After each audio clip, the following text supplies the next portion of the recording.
What if Naruto Uzumaki wasn't just the child of prophecy, but the true reincarnation of the Sage of Six Paths himself? A power older than shinobi, a legacy that predates chakra wars. This is the story of a boy born not to chase peace, but to awaken it. This is What If Naruto Was Sage of Six Paths Reincarnation? The night the Nine Tails attacked Konoha began as every nightmare does, with a moment of perfect peace. Kushina Uzumaki lay in a secret cave outside the village, her newborn son cradled against her chest, her husband Minato Namikaze, the fourth Hokage, at her side. The room glowed with the warmth of candlelight and the steady pulse of the seal containing the Nine-Tails fox demon within her.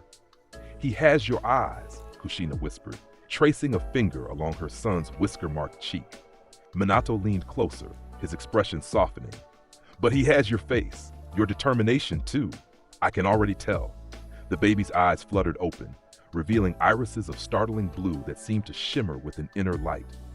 For a moment, both parents stared, transfixed by something indefinable in their son's gaze, a depth, a knowing that no infant should possess. "Did you see?" Kushina began, but her words dissolved into a scream as a masked man appeared from nowhere, was snatching the baby from her arms. "Fourth Hokage Minato," the masked figure said, his voice eerily calm. "Step away from the Jinchuriki, or your son dies." What followed was chaos incarnate. The masked man extracted the Nine Tails from Kushina, bent it to his will, and unleashed it upon Konoha. The beast's roars shattered the night as buildings crumbled and lives ended beneath its massive paws. Minato fought desperately, teleporting across the battlefield in yellow flashes while shinobi fell by the dozens around him. In a moment of clarity amid the devastation, Minato made his decision. There was only one way to save the village: to seal the Nine Tails inside his own son. As he prepared the ritual, laying the crying infant on the ceremonial altar, something extraordinary happened. The baby's body began to glow with a soft golden light. The Nine Tails, dragged toward the ceiling by Minato's jutsu, suddenly froze, its massive red eyes widening in what could only be described as recognition. "No," the beast growled, its voice a mixture of rage and disbelief. "It cannot be. Those eyes?" Minato faltered, glancing down at his son. For an instant, he thought he saw the baby's blue eyes shift, revealing a rippled pattern like stones dropped in still water. The air between them shimmered, and a figure materialized, an elderly man floating above the ground, his body translucent as moonlight. He wore flowing white robes, and behind him hovered black spheres that seemed to devour the light around them. Most striking were his eyes, ringed like ripples on water, the legendary rinnegan. "Hagoromo," the Nine Tails whispered, its voice now tinged with awe. "It has been too long, Kurama," the apparition said, his voice echoing as if from across vast distances. He turned to Minato, whose hands remained frozen in the sealing position. "Fourth Hokage, destiny has brought us to this moment. Your son's birth was no accident of fate." "Who are you?" Minato demanded, though something in him already knew the answer. "I am Hagoromo Ōtsutsuki, known to your world as the Sage of Six Paths." The apparition gazed down at the infant. "This child carries my chakra, my will, my vision. He is my successor, born to restore balance to a world teetering on the edge of darkness." Kushina, barely conscious, dragged herself to the altar. "Our son? What does this mean for our son?" "It means he bears a greater burden than merely containing the Nine Tails," Hagoromo said, "but also a greater blessing. Kurama is not to be his prisoner, but his guide." The massive fox growled, but there was uncertainty in its voice. "I am no one's guide, old man. You have watched this world for centuries, Kurama. You know the cycle of hatred continues unbroken. This child can end it, but only with your wisdom to guide him." Minato looked from the apparition his son to the fox demon towering over them. "I don't understand. How can my son carry your chakra?" "The how matters less than the why," Hagoromo replied. "What matters now is that the sealing must be modified. You intended to split Kurama's chakra. Instead, you must seal him whole with a seal that allows communication. Kurama must teach the boy, prepare him. And if I refuse?" The Nine Tails snarled. Hagoromo fixed the beast with an ancient gaze. then all we have suffered was for nothing. You know what approaches, old friend. You have felt it stirring. The Nine Tails fell silent, its tails lashing behind it. With Hagoromo's guidance, Minato modified the 8 trigram seal, his chakra intertwining with Kushina's as they worked together one final time. As the seal took form on their son's stomach, Hagoromo placed his hand on the infant's forehead. I bestow upon you my blessing, Naruto Uzumaki. May you find the path I could not. A fraction of his spectral form seemed to flow into the child, whose body briefly glowed with symbols of ancient power. The village cannot know, Hagoromo warned. Not yet. The world is not ready for the return of my power. Protect him. Guide him. When the time comes, he will understand his inheritance. As the Nine Tails was drawn into the seal, Minato and Kushina spent their final moments whispering their hopes and dreams to their son. With their last breaths, they entrusted the future to a child who was both their legacy and something far more ancient. Within the seal, Kurama raged against his new prison. But deeper in the darkness of the infant's mindscape, he sensed a presence he had not felt in a millennium, the unwavering resolve of the Sage of Six Paths. The fox settled into the shadows, watching and waiting. Perhaps, after all these centuries, something had finally changed. The villagers of Konoha saw only what they expected to see. A troublemaker, a prankster, a lonely child desperate for attention. They never noticed how Naruto's shurikens sometimes curved in physically impossible ways to hit their targets, or how scratches and bruises vanished from his skin almost instantly, or how his shadow occasionally rippled with patterns that resembled concentric circles. By age 5, Naruto had grown accustomed to the cold stares and whispered insults. He countered them with loud proclamations and outrageous pranks, a mask of buffoonery that concealed a growing inner confusion. Sometimes, in quiet moments, he felt strange energy stirring inside him, power that seemed to pulse in rhythm with his heartbeat. The incident that changed everything happened on his 6th birthday. A group of villagers cornered him in an alley, their faces twisted with drunken hatred. Demon brat, one spat, brandishing a broken bottle. This village would be better off without you. Something snapped inside Naruto. The air around him seemed to warp, and for an instant, black spheres materialized around his body. The ground beneath his feet cracked in a circular pattern. The villagers stumbled back, suddenly sober, their hatred transmuted to primal fear. That night, exhausted and confused, Naruto fell into the deepest sleep of his life. He awakened in a vast, flooded corridor, water lapping at his ankles. Distant pipes ran along the ceiling, some glowing blue, others a deep, vibrant gold. Following the golden light, he found himself before an enormous gate, sealed with a paper charm. From the darkness beyond the bars, massive red eyes opened. "So, you finally come," rumbled a voice deeper than thunder. Naruto surprisingly felt no fear. "Who are you?" "I am Kurama, the nine-tailed fox sealed within you." The massive fox emerged from the shadows, 9 tails swaying behind him, the being you humans fear as the Kyuubi. Before Naruto could respond, the water beneath them began to glow. The dark chamber transformed, becoming a vast field beneath an impossibly starry sky. Standing between them was the translucent figure of an elderly man with a staff, his eyes bearing a rippled pattern. "Naruto Uzumaki," the figure said, his voice echoing with ancient power. "I have waited for you to awaken." "Hagoromo," Kurama acknowledged, his tone uncharacteristically respectful. "I did not expect you to manifest so soon." The boy's power stirred earlier than anticipated. The time for truth has come. The figure turned to Naruto. "I am Hagoromo Ōtsutsuki, known in legend as the Sage of Six Paths, and you, child, are my successor. Over the next hours, or days, for time moves strangely in this place." Hagoromo explained everything. How Naruto had been born with a fragment of the sage's chakra and consciousness. How the Nine Tails attack had been orchestrated by a masked man with ancient ambitions. How Naruto's parents had sacrificed themselves not just to save the village, but to preserve the hope of the world. "But why me?" Naruto asked, his voice small beneath the weight of revelation. "Destiny follows patterns across centuries," Hagoromo replied. "Just as hatred and violence repeat through generations, so too does the possibility of peace. You stand at a nexus point, a child of prophecy with the potential to break the cycle." "Don't fill his head with nonsense about destiny," Kurama growled.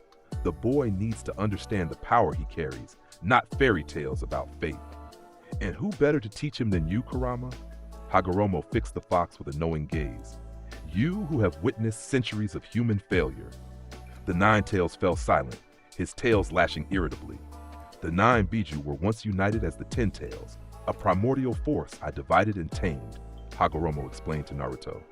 Kurama holds knowledge spanning millennia. He can teach you to master the powers you've inherited from me, the 6-path sage techniques. And what exactly can I do with these powers? Naruto asked. In answer, Hagoromo raised his hand. 6 black spheres materialized, orbiting his palm. Truth-seeking balls, formed from all 5 nature transformations plus yin-yang release. With them, you can create, destroy, and reshape reality itself. He closed his hand, and the spheres vanished. But power without wisdom leads only to destruction. This is why Kurama must be your guide. Me? The fox bared his teeth in what might have been a smile or a snarl. Guide a human child? Would you prefer to remain a prisoner, used as a weapon as you have been for generations? Hagoromo asked. This boy offers a different path for both of you. Something changed in Kurama's massive red eyes, a flicker of possibility, perhaps even hope. I need to become Hokage, Naruto said suddenly. Both ancient beings turned to him. Everyone in the village will acknowledge me then. Hagoromo smiled gently. A Hokage protects. Perhaps that is a worthy beginning. His form began to fade. I have remained too long. My consciousness will recede now, though I remain part of you, Naruto. When you have need of me, I will return. As the sage vanished, the mindscape reverted to the flooded corridor with its massive gate. So, Kurama said after a long silence, it seems we are stuck with each other, child of prophecy. Will you help me? Naruto asked. Will you teach me? The 9 Tails studied him, seeing perhaps the shadow of the sage, or perhaps something entirely new. Yes, he finally said, but not to satisfy some ancient prophecy. I will teach you because this world has grown stagnant, and you might actually change it. Thus began a secret education unlike any in shinobi history. By day, Naruto attended the academy, deliberately holding back, playing the role of the class clown while absorbing every lesson with perfect clarity. By night, in the depths of his mindscape, Kurama taught him the true nature of chakra, the history of the shinobi world, and the gradual control of his 6 paths abilities. The truth-seeking balls respond to will and imagination, Kurama instructed as Naruto struggled to materialize the spheres. They are not jutsu to be learned, but extensions of your very being. Months passed. Naruto carefully maintained his facade at the academy, deliberately failing tests while secretly mastering techniques far beyond Jonin level. He made friends with Shikamaru, whose lazy brilliance saw more than he let on, with Choji, whose kindness never wavered, and especially with Hinata, whose Byakugan sometimes caught glimpses of the strange chakra patterns flowing through him. During their 3rd year, Iruka Umino became their instructor. Unlike the other teachers, he saw past Naruto's troublemaker persona, recognizing the loneliness beneath. Though Naruto no longer felt truly alone, not with Kurama's constant, if often sarcastic, presence, he valued Iruka's acknowledgement more than he could express. The man sees something in you, Kurama observed one night after Iruka had treated Naruto to ramen. Though he has no idea what you truly are. No one does, Naruto replied, floating in his mindscape. Sometimes I wonder if I should just show everyone. And then what? Become a weapon for your village? A target for every power-hungry shinobi in the 5 nations? Kurama's tails lashed the water. No, we hide your power until you have the wisdom to use it properly. The final year at the academy brought new challenges. Sasuke Uchiha, the lone survivor of his clan's massacre, had become Naruto's self-proclaimed rival, though the competition was entirely one-sided. Naruto could sense the darkness growing in the Uchiha, a festering wound of hatred and revenge that Kurama warned was dangerously familiar. The Uchiha have always walked the edge of darkness, the fox explained. Their eyes give them power, but their hearts often lead them astray. On graduation day, Naruto deliberately failed the exam, part of a larger plan. That night, manipulated by the treacherous instructor Mizuki, he stole the scroll of sealing. As he waited in the forest, pretending to study the scroll while actually communing with Kurama, he sensed Mizuki's approach. He intends to kill you and take the scroll, Kurama warned. Perhaps it's time to show a fraction of your power. When Mizuki attacked, hurling a massive shuriken, Naruto didn't dodge. Instead, he raised his hand. The air rippled and the shuriken stopped mid-flight, hovering before him. How? Mizuki gasped. I know what I am, Naruto said quietly, letting the shuriken drop harmlessly to the ground. I know about the Nine Tails, but you're wrong about one thing, Mizuki-sensei. I'm not the fox. We're partners. Before Mizuki could recover, Naruto formed a familiar hand sign. Multi-shadow clone jutsu, the forest filled with perfect copies of Naruto. Not dozens, but hundreds, each solid and thinking independently. They converged on the traitor with precise, measured strikes, disabling him without causing permanent harm. Iruka, who had arrived to witness the scene, stared in astonishment. Naruto, how did you? Naruto grinned, dispelling the clones. I've been practicing. Later, as Iruka presented him with a headband, officially making him a genin of Konoha, Naruto felt a rare sense of pride from Kurama. A small step, the fox acknowledged, but an important one. The team assignments came as no surprise to Naruto, who had sensed the third Hokage's intentions weeks before. Team 7 himself, Sakura Haruno, and Sasuke Uchiha, under the leadership of the legendary copy ninja, Kakashi Hatake. Their first meeting set the tone. Kakashi arrived hours late, his visible eye conveying practiced boredom. Let's introduce ourselves, he suggested. Dreams, hobbies, likes, dislikes. When Naruto's turn came, he paused, hearing Kurama's voice in his mind. Tell him enough truth to satisfy, but keep our secret, the fox advised. I'm Naruto Uzumaki, he began, his usual exuberance tempered with something deeper. I like ramen and people who acknowledge me. I dislike the 3 minutes it takes to cook instant ramen and those who judge others without knowing them. My hobby is training to become stronger, and my dream, he looked directly into Kakashi's visible eye, is to become Hokage so I can protect everyone in this village, even those who haven't accepted me yet. Kakashi's eye widened slightly, recognizing words that echoed across generations. The next day brought the bell test. Kakashi explained the rules. 2 bells, 3 students, 1 failure, and told them to come at him with intent to kill. He's testing your teamwork, not your individual skills, Kurama noted. A lesson Hagoromo tried to teach humanity centuries ago. Naruto nodded internally, then approached his teammates. This isn't about individual skill, he told them quietly. It's about teamwork. We need to work together. Sasuke scoffed. I don't need help to get a bell. Neither do I, Sakura added, though her eyes lingered on Sasuke. Naruto sighed. Then we'll all fail. Think about it. Have you ever heard of a 2-person genin team? His logic gave them pause. Reluctantly, they formed a plan. Sasuke would engage Kakashi directly, while Sakura created a diversion, and Naruto would use his shadow clones to grab the bells. What followed was a display of coordination that left Kakashi genuinely surprised. While the Jonin easily countered their initial attacks, he found himself increasingly pressed as Naruto's clones demonstrated techniques and tactics no genin should possess. Your taijutsu is unusual, Kakashi commented after Naruto flawlessly countered a complex sequence. Naruto just grinned. I've had a good teacher. At the critical moment, Naruto deliberately missed grabbing both bells, ensuring one went to Sasuke and one to Sakura. He accepted his failure with a show of disappointment that masked his true intent. Kakashi's visible eye crinkled in what might have been a smile beneath his mask. Interesting. Naruto sacrificed his chance for the sake of his teammates. He studied the blonde boy. Why? Because that's what a Hokage would do, Naruto replied simply. Kakashi passed all 3 of them, explaining the true purpose of the test. As they celebrated, he pulled Naruto aside. That was impressive teamwork, but I'm more interested in how a dead last student suddenly knows advanced taijutsu forms. Naruto met his gaze steadily. Maybe I've always been better than I let on. Careful, Kurama warned. The copy ninja is more perceptive than most. Kakashi studied him for a long moment. Your father would be proud, he finally said, then walked away before Naruto could react to the unexpected reference.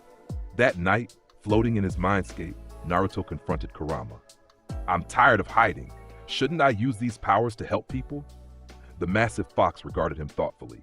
Power without purpose becomes tyranny, Naruto. The world fears what it doesn't understand. Show too much, too soon, and you become a target, or worse, a weapon.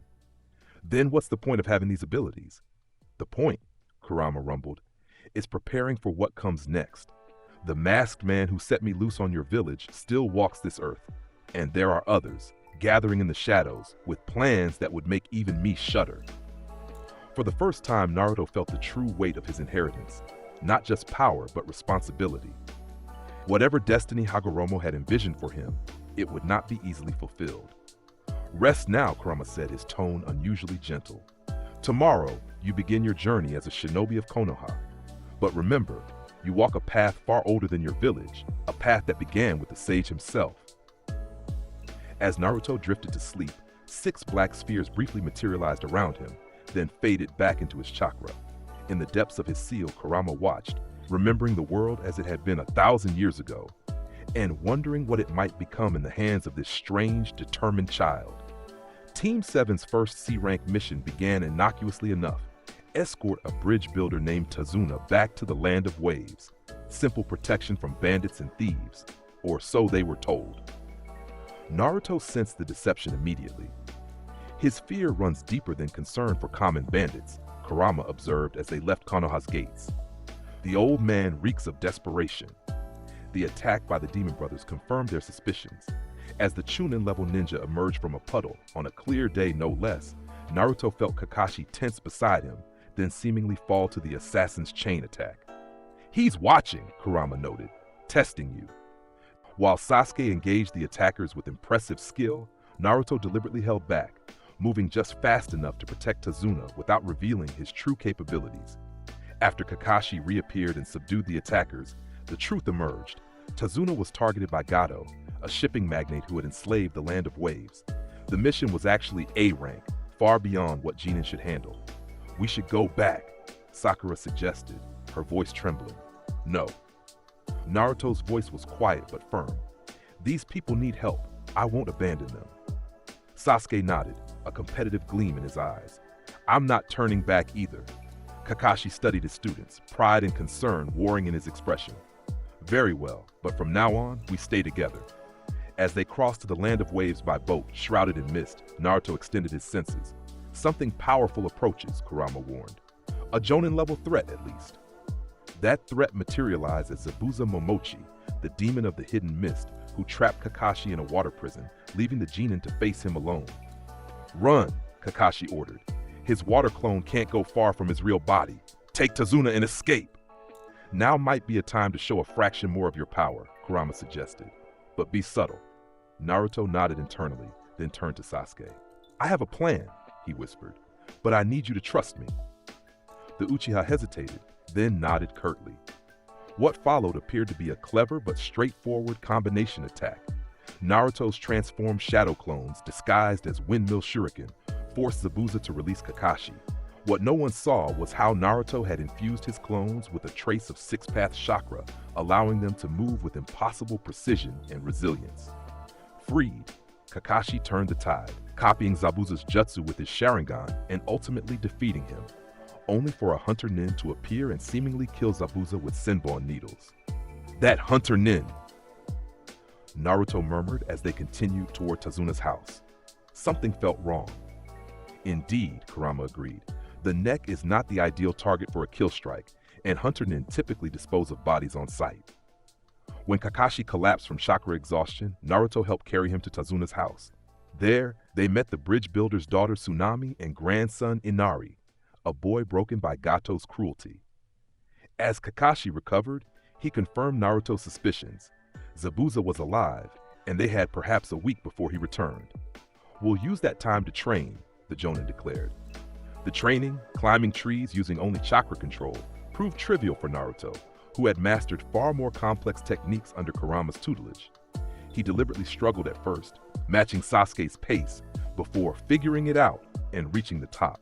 That night, as Sakura boasted about her perfect chakra control and Sasuke brooded over his slower progress, Naruto slipped away to speak with Inari. "You don't know what it's like," the boy spat when Naruto tried to encourage him. "You don't know anything about suffering." For a moment, Naruto's mask slipped. "You think you're the only one who suffered?" he asked quietly, his voice carrying an ancient weight. "There are wounds you cannot see, Inari, but pain doesn't define us. What we do despite it does." Later, walking alone in the forest, Naruto encountered a beautiful young person gathering herbs, Haku, though he didn't yet know the name. "Are you a ninja?" the stranger asked, noticing his headband. "You seem strong." "I'm getting there," Naruto replied, helping gather medicinal herbs. "Why are you out so early?" "These herbs are for someone precious to me who is injured." Haku smiled softly. "When we have someone precious to protect, that's when we become truly strong." Naruto nodded, feeling Kurama stir within him. "This one understands more than most," the fox commented, "and their chakra, familiar." As Haku departed, the pieces clicked together. "That was Zabuza's accomplice, wasn't it?" Naruto asked Kurama. "Yes, the false hunter Nin, an ice release user if I'm not mistaken, rare and dangerous." The week passed quickly. While Sasuke continued tree climbing training, Naruto explored the village, witnessing firsthand Gado's oppression, children starving in the streets, hope drained from the eyes of adults, a land slowly dying. "This is wrong," he told Kurama that night. "I could stop this easily." "Yes, you could," the fox agreed. "But consider the consequences. Reveal too much power and you become the center of attention for the entire shinobi world. Is that what this country needs? More powerful outsiders making decisions for them?" Naruto frowned. "Then what should I do?" "Help them help themselves. Give them courage. Sometimes a symbol of hope is more powerful than a display of force." On the day Zabuza was expected to attack, Naruto arranged to be left behind, seemingly exhausted from training. When assassins came for Tsunami and Inari, he arrived just in time to see the boy stand up to the thugs, showing unexpected courage. Naruto dispatched the attackers with ease, then headed for the bridge. He arrived to find chaos. Sasuke trapped in Haku's crystal ice mirrors jutsu, Kakashi engaged with Zabuza in the mist, Sakura guarding Tazuna. "The Uchiha is in mortal danger," Kurama noted. "Haku could have killed him already, but is holding back." Naruto slipped into the ice mirror prison, appearing beside his teammate. Sasuke's body was riddled with senbon needles, but his eyes blazed red. The Sharingan, awakened by battle. "You idiot," Sasuke gasped. "Now we're both trapped." Naruto assessed the situation. Haku could move between mirrors at incredible speed, making counterattack nearly impossible. A perfect prison for an ordinary ninja. "I need to use more power," Naruto whispered to Kurama. "Carefully," the fox cautioned. "Just enough." As Haku launched another barrage of senbon, Naruto moved. To observers, it would seem like extraordinary reflexes and instinct. In reality, he was perceiving time differently, his 6 paths enhanced senses tracking the needle's trajectories with perfect clarity. He caught several senbon mid-air, deflected others, and positioned himself to protect Sasuke from the most lethal strikes. Even so, both boys were soon bristling with needles. "Why fight so hard?" Haku asked from within a mirror. "You must know you cannot win." "Because we have people precious to us too," Naruto replied, pulling senbon from his arms. "And we never give up." The battle reached its climax when Haku, recognizing Sasuke's growing Sharingan as a threat, launched a killing strike. Sasuke, barely conscious, moved to protect Naruto, unaware that his teammate needed no protection. Naruto watched in shock as Sasuke collapsed, apparently dead. Something broke inside him, not rage but profound sorrow. "Control," Kurama warned as golden chakra began to leak from Naruto's body. "Remember who you are." With tremendous effort, Naruto suppressed the surge of 6 paths power, allowing only a hint of Kurama's chakra to emerge. Enough to shatter Haku's mirrors, but not enough to reveal his true nature. "You took someone precious from me," Naruto said, his voice carrying an ancient resonance as he advanced on Haku. "Why?" Haku removed his mask, revealing the face of the person from the forest. "Because Zabuza is my precious person. I am his tool. When a tool fails," he exposed his chest. "It should be discarded." Naruto's fist stopped inches from Haku's face. "Is that all you are? A tool? What else could I be?" Haku smiled sadly. "Those with Kekkei Genkai like mine were hunted in my land. Zabuza gave me purpose." Before Naruto could respond, Haku stiffened, sensing danger to Zabuza. He grabbed Naruto's hand. "Please, kill me." Instead, Haku used transportation jutsu, appearing between Zabuza and Kakashi's lightning-charged hand. The young shinobi died instantly, his body impaled. What followed tested Naruto's restraint like nothing before. Zabuza's callous dismissal of Haku's sacrifice, Gado's arrival with mercenaries, the businessman's desecration of Haku's corpse. As Naruto's fury built, the air around him began to warp. careful, Kurama cautioned. Channel your anger into words, not power. Naruto's impassioned speech about Haku's devotion pierced Zabuza's hardened heart. The demon of the mist, eyes streaming tears, borrowed Naruto's kunai and carved a path through Gado's forces, killing the tyrant before succumbing to his wounds. As snow fell, a tribute to Haku's spirit, Naruto thought, the villagers arrived, led by Inari, ready to fight for their freedom at last. In the aftermath, Team 7 helped complete the bridge, which Tazuna named the Great Naruto Bridge. As they departed, Naruto lingered, looking back at the newly liberated land. You did well, Kurama acknowledged. You gave them something more valuable than power. You gave them courage. But Haku and Zabuza still died, Naruto replied softly. Yes, and their deaths had meaning, something shinobi rarely achieve. The fox's voice grew contemplative.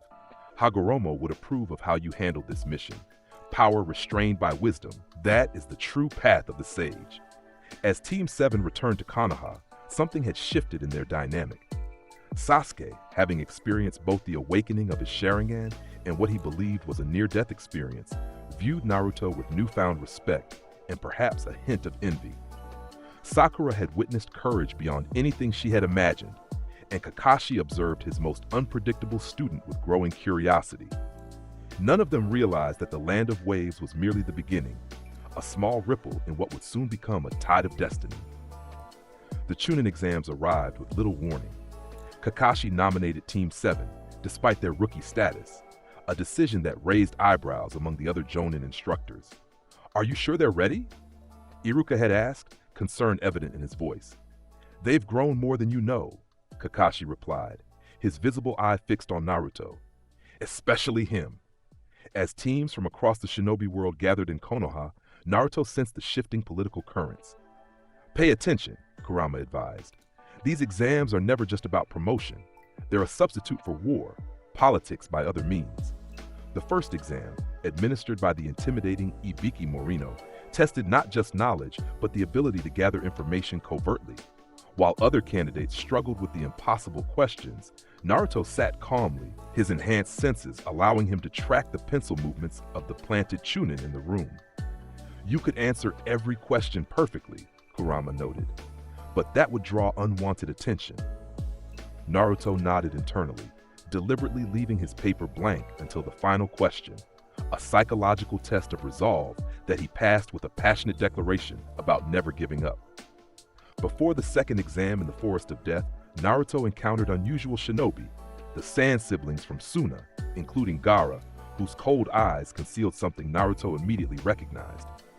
He contains my brother Shukaku, Kurama confirmed. But the seal is flawed and the boy's mind is fractured. He is dangerous, Naruto. When the exam began, Team 7 plunged into the forest, seeking the scroll they needed while avoiding other teams. It wasn't long before disaster struck in the form of a grass ninja with unnatural abilities. That chakra, Kurama growled, his tails lashing within the seal. It cannot be. The grass ninja revealed himself as Orochimaru, one of the legendary Sannin who had come seeking Sasuke's Sharingan. The battle that followed pushed Naruto to his limits of restraint. As Orochimaru incapacitated him with a 5-element seal layered over his existing seal, temporarily cutting him off from Kurama, Naruto felt true fear for the first time in years. When he regained consciousness, he found Sakura defending an unconscious Sasuke, who now bore a strange mark on his neck. Together with teams led by Rock Lee and Ino Yamanaka, they fended off Sound Ninja working for Orochimaru. Later, as they recovered in a hollow tree, Naruto meditated, entering his mindscape to find Kurama struggling against the interference of Orochimaru's seal. This seal disrupts our connection, the fox snarled, pushing against the new constraints. But it cannot sever it completely, not when our chakras have become so intertwined. With tremendous effort, Kurama broke through the interference. Golden chakra surged through Naruto's body, dissolving Orochimaru's seal. When he opened his eyes, they briefly flashed with the concentric circles of the rinnegan before returning to their normal blue. Be careful, Kurama warned. Orochimaru is dangerous, but more concerning is his interest in the Uchiha. The curse mark he placed on Sasuke, I recognize elements of it from ancient forbidden techniques. The preliminary matches that followed the forest exam revealed the true caliber of the competitors. Sasuke, fighting through the pain of his curse mark, defeated a chakra-absorbing ninja. Sakura fought Ino to a draw in a battle of will and friendship. And Naruto faced Kiba Inuzuka, deliberately holding back to make the match seem close before winning with an accidental blow. The most disturbing match was Gaara's. The Sand Shinobi crushed his opponent literally, revealing a bloodthirsty nature that sent chills through the observers. "I need to reach him somehow," Naruto told Kurama afterward. "He's suffering like I could have suffered." Approaching an unstable Jinchuriki is dangerous, Kurama cautioned. But if anyone could reach him, it would be you. The month-long training period before the final tournament brought new developments. Kakashi took Sasuke for private training, focusing on the curse mark and teaching him the Chidori. Naruto was assigned to Ebisu, a by-the-book instructor who knew nothing of his true potential. This arrangement changed when Naruto encountered Jiraiya, one of the legendary Sannin, who was peeping on women at the hot springs. Recognizing the white-haired sage's true identity immediately, Naruto engineered a meeting. "Teach me," he demanded, having driven off Ebisu with a perfectly executed sexy jutsu. Jiraiya eyed him speculatively. "And why should I waste my time on a brat like you?" "Because you owe it to my father," Naruto replied quietly, watching shock register on the Sannin's face. "And because something's coming, something big. You can feel it too, can't you?" That evening, away from prying eyes, Jiraiya examined Naruto's seal. "How long have you known?" he asked, his usual jovial manner replaced by solemnity. "About being the fourth son? Or about the Nine Tails?" Naruto smiled at Jiraiya's surprise. "Kurama and I have been partners for years. Kurama? The Nine Tails name. He's not just a monster, you know. He has a name, a history, feelings." Jiraiya sat back, stunned. "You've been communicating with the Nine Tails since when exactly?" "Since I was 6, Naruto replied, then hesitated. "There's more, but I need to know I can trust you first." Over the following weeks, Naruto revealed carefully selected pieces of his true nature to Jiraiya. Never the full truth, but enough to gain the Sannin's genuine interest and respect.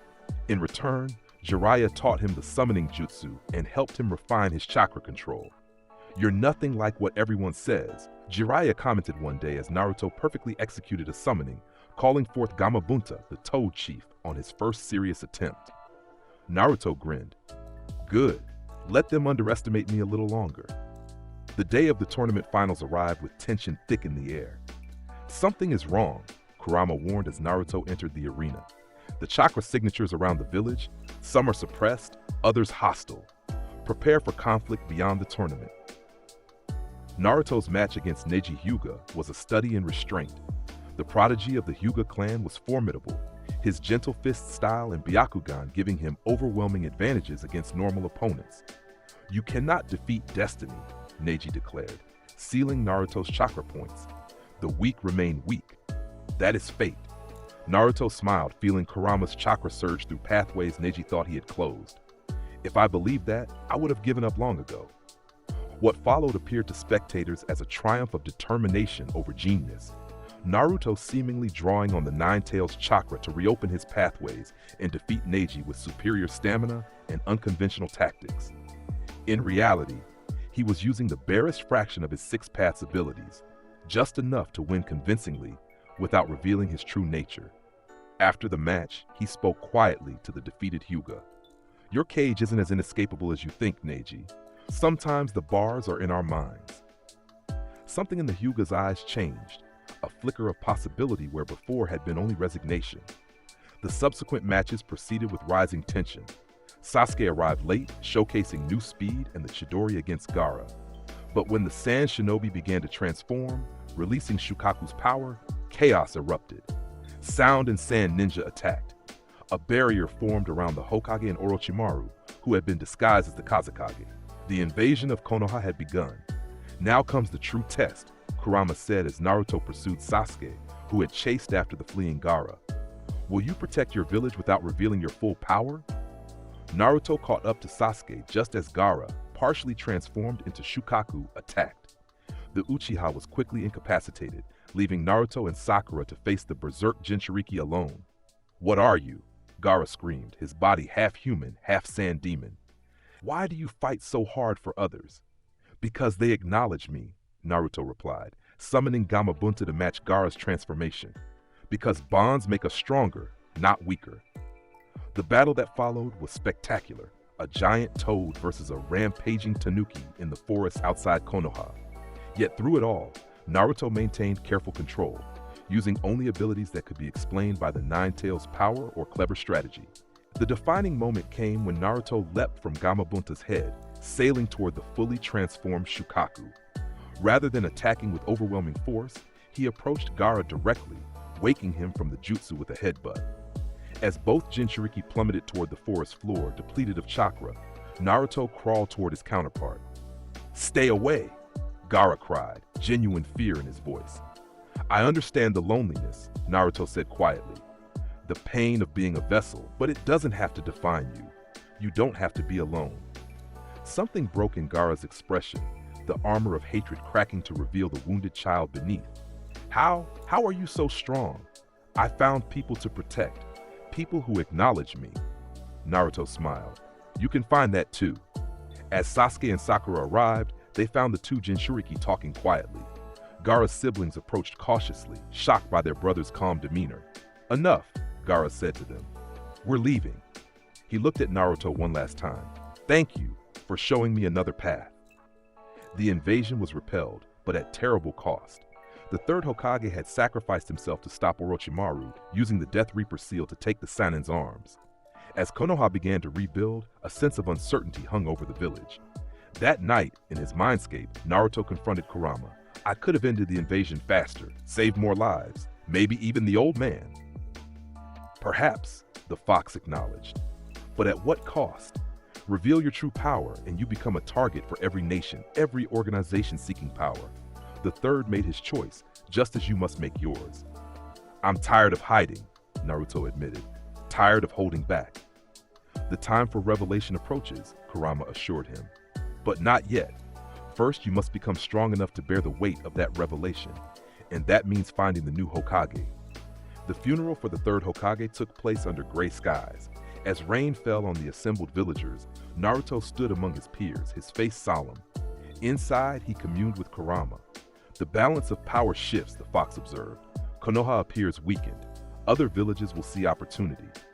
Who will lead now? Naruto wondered. The council will select someone, but I sense another path forming, one that involves you. That path arrived in the form of Jiraiya, that who approached Naruto the day after the funeral. "Pack for a journey," the Sanin instructed. "We're going to find the next Hokage." As they left Konoha, Jiraiya explained their mission, to locate Tsunade, the legendary medic and the third of the Sanin, and convince her to become the fifth Hokage.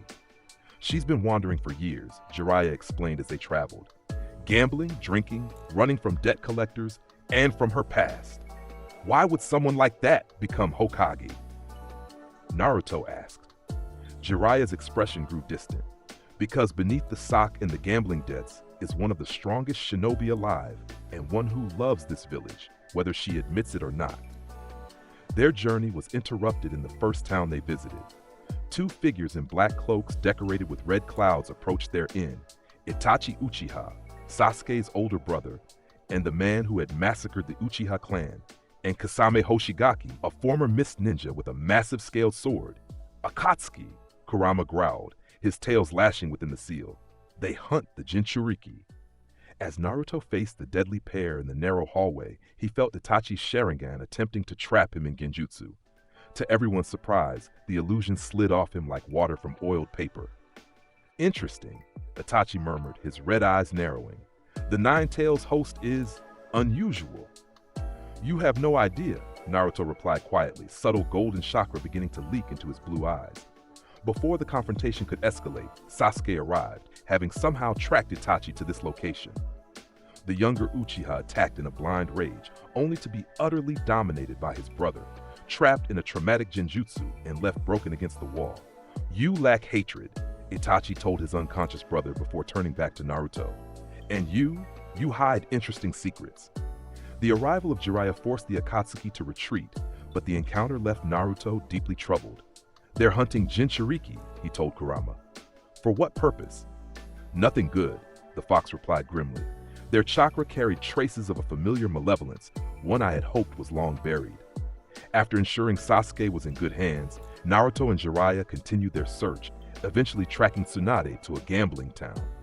They found her in a bar, drinking with her assistant Shizune and a pet pig. Tsunade's rejection of the Hokage position was immediate and vehement. "The title is a fool's job," she declared, her words slurred by sake, "a one-way ticket to an early grave." "Like your brother and my teacher?" Jiraiya countered, his usual humor absent. "Exactly like them," Tsunade snapped. "Dreamers who died for nothing." Naruto, who had been silent, suddenly spoke. "Is that what you tell yourself to justify running away?" The temperature in the room seemed to drop. Tsunade's honey-colored eyes fixed on him with dangerous intensity. "Watch your mouth, brat. You don't know what you're talking about." "I know about loss," Naruto replied, his voice carrying an ancient weight that made both Sannin look at him with surprise. "I know about pain, but I also know that hiding from it doesn't make it go away." "Careful," Kurama cautioned. "You're speaking with more wisdom than a genin should possess." Tsunade stood, towering over Naruto. "You think you understand? You're just a child." "And you're just afraid," Naruto countered. "Afraid that if you care again, it will hurt when you lose people. But that's the price of living, isn't it? The third taught me that. So did my parents when they died protecting me." Something flickered in Tsunade's eyes, recognition perhaps. "Outside. Now," she commanded. "Let's see if your skills match your mouth." In the street, Tsunade held up one finger. "I only need this much to deal with a genin." Naruto smiled. "Try two at least." What followed appeared to observers as a hopelessly mismatched fight, a legendary Sannin against a rookie genin. Yet somehow, Naruto avoided Tsunade's earth-shattering blows with preternatural grace, moving as if he could see her attacks before they came. "She's reading your movements," Kurama noted. "She knows you're holding back."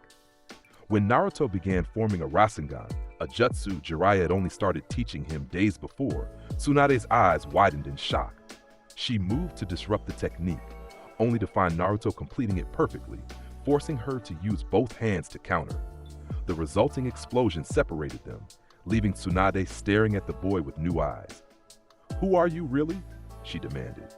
Before Naruto could answer, they were interrupted by the arrival of Orochimaru and his assistant Kabuto. The snake Sannin, his arms useless from the third's final jutsu, had come to offer Tsunade a deal. Heal his arms, and he would resurrect her brother and lover using the forbidden reanimation jutsu. "A vile technique," Kurama snarled. "It binds souls to the living world against their will." The encounter ended with Tsunade demanding time to consider Orochimaru's offer. Later, as Naruto and Jiraiya discussed the situation, the young shinobi made a decision. "I need to speak with her alone," he told the Toad Sage.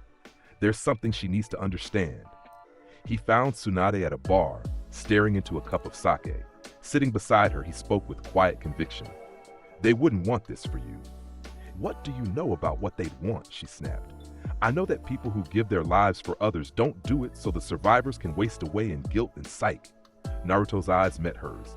"They do it so life can continue, so the village can survive, so the will of fire can be passed to the next generation."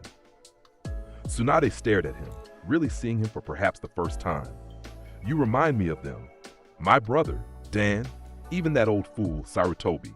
"Good," Naruto replied, "because someone needs to remind you of who you really are." The confrontation with Orochimaru came to a head on a misty plain outside town. Tsunade, having rejected his offer, fought alongside Jiraiya against their former teammate, while Naruto faced Kabuto. The medical ninja proved far more dangerous than he appeared, using his knowledge of anatomy to disable Naruto with precision strikes. Even with Kurama rapidly healing the damage, Naruto found himself on the defensive. "He's targeting your chakra network," Kurama warned. "Time to show a bit more of what you can do." When Kabuto delivered what should have been a killing blow to Naruto's heart, he was shocked to see the boy stand again, golden chakra visibly repairing the damage. What's more, Naruto's movements became preternaturally precise, as if he could see Kabuto's attacks before they landed. "What are you?" Kabuto gasped as Naruto formed a perfect Rasengan in his palm, a technique that should have taken months, not days, to master. "Someone who believes in the will of fire," Naruto replied, driving the spiraling spear into Kabuto's chest and sending him flying backward. The battle concluded with Orochimaru's retreat and Tsunade's acceptance of the Hokage position. As they prepared to return to Konoha, she approached Naruto, her expression thoughtful. "That chakra you used against Kabuto, that wasn't just the Nine Tails, was it?" Naruto met her gaze steadily. "There's more to me than most people know." Tsunade studied him, then smiled slightly. "I'm beginning to see that." She removed her necklace, the first Hokage's crystal, and placed it around his neck. "This has brought death to everyone I've given it to. Let's see if you can break the curse." "It's not cursed," Naruto replied, holding the crystal. "It's just been waiting for the right person." As they journeyed back to Konoha, Jiraiya fell into step beside Naruto. "You know, for someone who failed the graduation exam 3 times, you seem remarkably well informed about advanced jutsu and chakra theory." Naruto grinned. "Maybe I'm a better actor than people give me credit for." "Or maybe," Jiraiya said quietly, "you're something else entirely." He glanced at the boy. "Sooner or later, you'll have to show your true self." "I know," Naruto agreed, his expression growing serious. "But not yet. The world isn't ready." "And when it is?" Naruto looked toward the horizon, where Konoha waited. "Then everything changes." The months following Tsunade's installation as 5th Hokage brought a fragile normalcy to Konoha. Missions resumed, reconstructions continued. On the surface, the village was healing. Beneath that calm, currents of change were gathering force. Sasuke, having been utterly dominated by his brother and then witnessing Naruto's growing strength, festered with resentment and inadequacy. The curse mark Orochimaru had placed on him pulsed with dark promises of power. "The Uchiha's chakra grows more corrupted by the day," Kurama observed as Team 7 trained. "The curse mark feeds on his negative emotions, creating a cycle of darkness." Naruto had tried to reach his teammate, offering friendship and support, but Sasuke's pride created a wall between them. The final break came after a rooftop confrontation where Sasuke demanded a fight. What began as a test of skill quickly escalated into something deadly. Sasuke, activating his curse mark, unleashed Chidori with killing intent. Naruto, seeing no alternative, countered with Rasengan, carefully modulating its power. Only Kakashi's last-second intervention prevented disaster. As their teacher lectured them on responsibility and the proper use of jutsu, Naruto noticed something disturbing in Sasuke's eyes. Not just anger or rivalry, but a cold calculation, a decision being made. That night, Naruto approached Sasuke as he packed to leave the village. "So you're really going to him," he said quietly from the shadows of Sasuke's room. "To Orochimaru." Sasuke stiffened, then turned with a kunai drawn. "How did you know?" "I know you better than you think." Naruto stepped forward, his eyes reflecting moonlight. "This path leads nowhere. Sasuke, revenge won't bring your family back." "What would you know about family?" Sasuke snarled. "You've been alone your whole life." For a moment, Naruto considered revealing everything, his heritage, his power, the ancient wisdom he carried. Instead, he simply said, "Being alone taught me the value of bonds. You're throwing away the only family you have left." "I'm an Avenger," Sasuke replied, his voice cold. "That's all I am, all I can be." "That's not true," Naruto countered. "You're also my friend." Something flickered in Sasuke's expression. Doubt, perhaps, but the curse mark pulsed visibly on his neck, and his resolve hardened. "If you try to stop me, I'll kill you." "You can try," Naruto said softly. Instead of fighting, Sasuke simply knocked him unconscious, or thought he did. Naruto allowed himself to collapse, feigning defeat. As Sasuke departed, leaving him on a bench, Naruto opened one eye. "You're letting him go?" Kurama asked. "No, but this isn't a battle that should be fought in the village." Naruto rose, watching Sasuke's distant figure. Besides, he won't get far alone. Indeed, Sasuke was met at the village boundary by the Sound Four, elite ninja sent by Orochimaru to escort him. Naruto, tracking them silently, observed the exchange. "They've given him something," Kurama noted as Sasuke consumed a pill provided by the Sound Ninja, a catalyst to accelerate the curse mark's transformation. By morning, Sasuke's departure had been discovered. Tsunade immediately assembled a retrieval team led by newly promoted Chunin Shikamaru Nara. Naruto and Kiba formed the rest of the squad, each selected for specific skills. As they prepared to depart, Sakura intercepted Naruto, tears streaming down her face.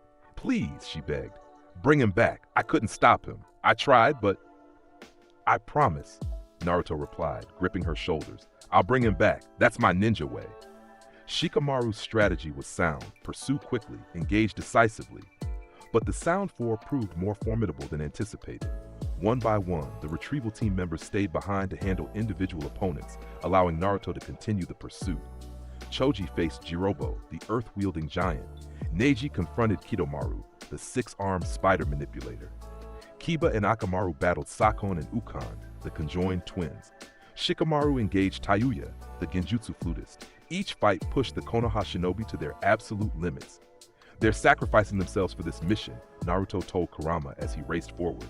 I should go back, help them. Your friends made their choice, the fox replied. Honor it by completing the mission.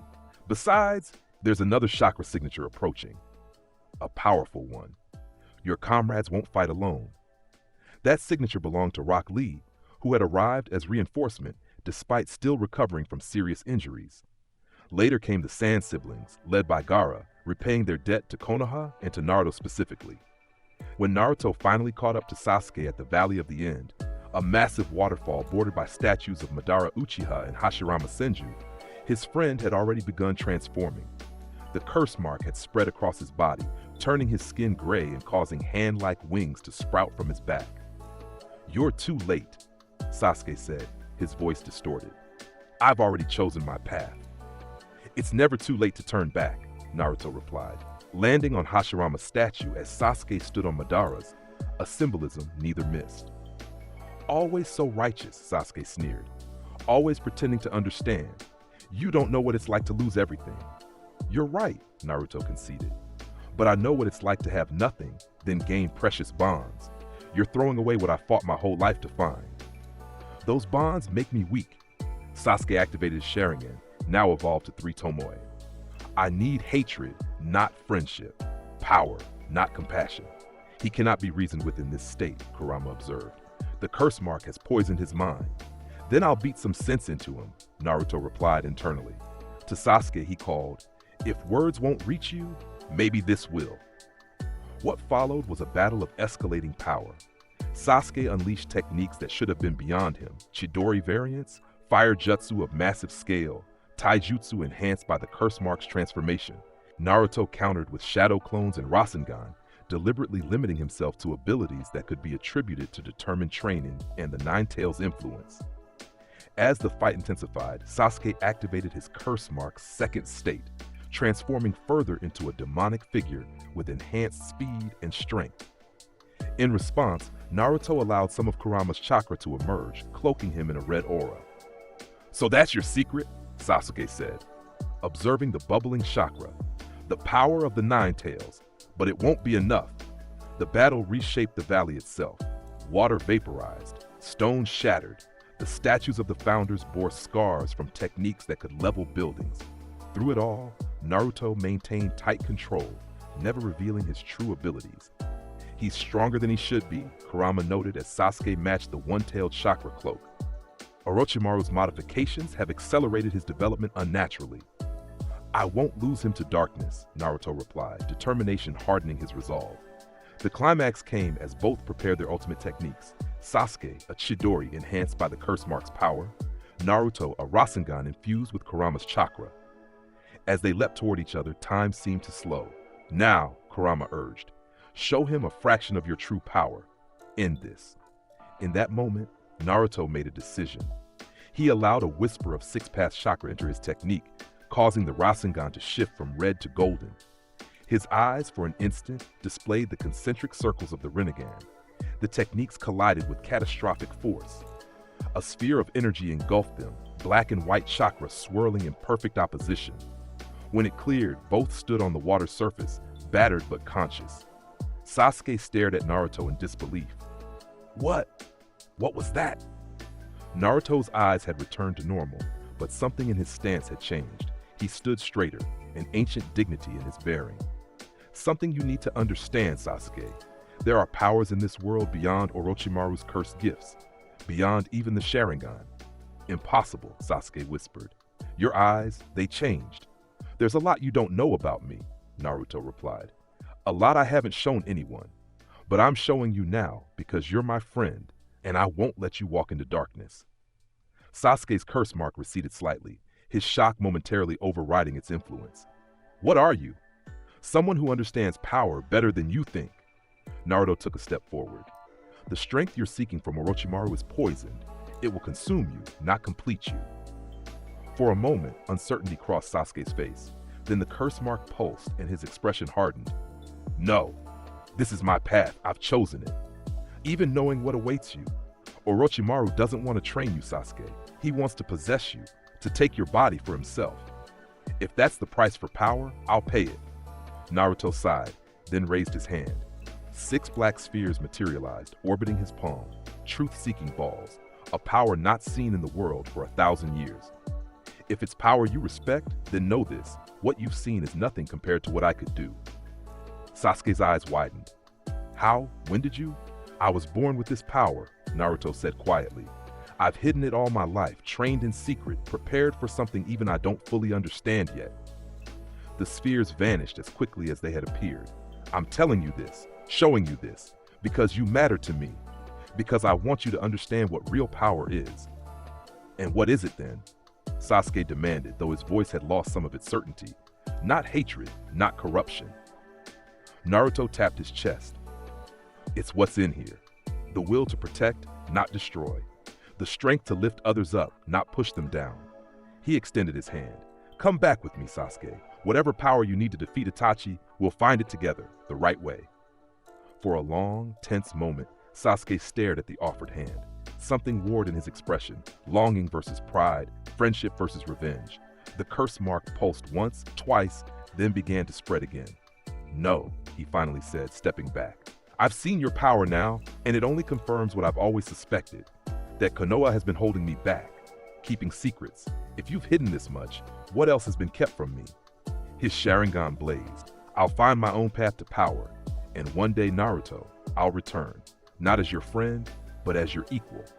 Before Naruto could respond, Sasuke collapsed, the toll of the transformation and battle finally overwhelming him. Naruto caught him before he hit the water.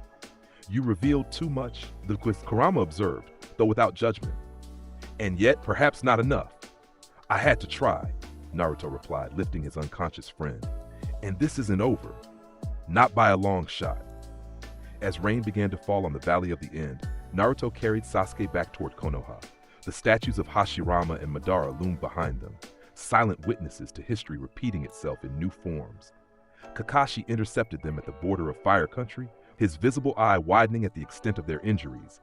Naruto, what happened out there? I kept my promise, Naruto replied simply. But this is just the beginning. In the days that followed, the full impact of the retrieval mission became clear. All team members had survived, though some, like Choji and Neji, had come perilously close to death. Tsunade herself had worked tirelessly to save them. Sasuke was placed under guard in the hospital, the curse mark sealed more thoroughly by Jiraiya. Yet everyone sensed it was merely a temporary solution. The darkness in him had taken root too deeply. Naruto, visiting his recovering friends, felt a weight settling on his shoulders, the burden of secrets kept too long. It's time, isn't it? He asked Kurama in the privacy of his apartment. Soon, the fox agreed. The Akatsuki move in the shadows. Orochimaru plots his revenge. And something darker stirs beyond them both, something that has waited centuries. That night, a visitor arrived at Naruto's window. Jiraiya, his expression uncharacteristically serious.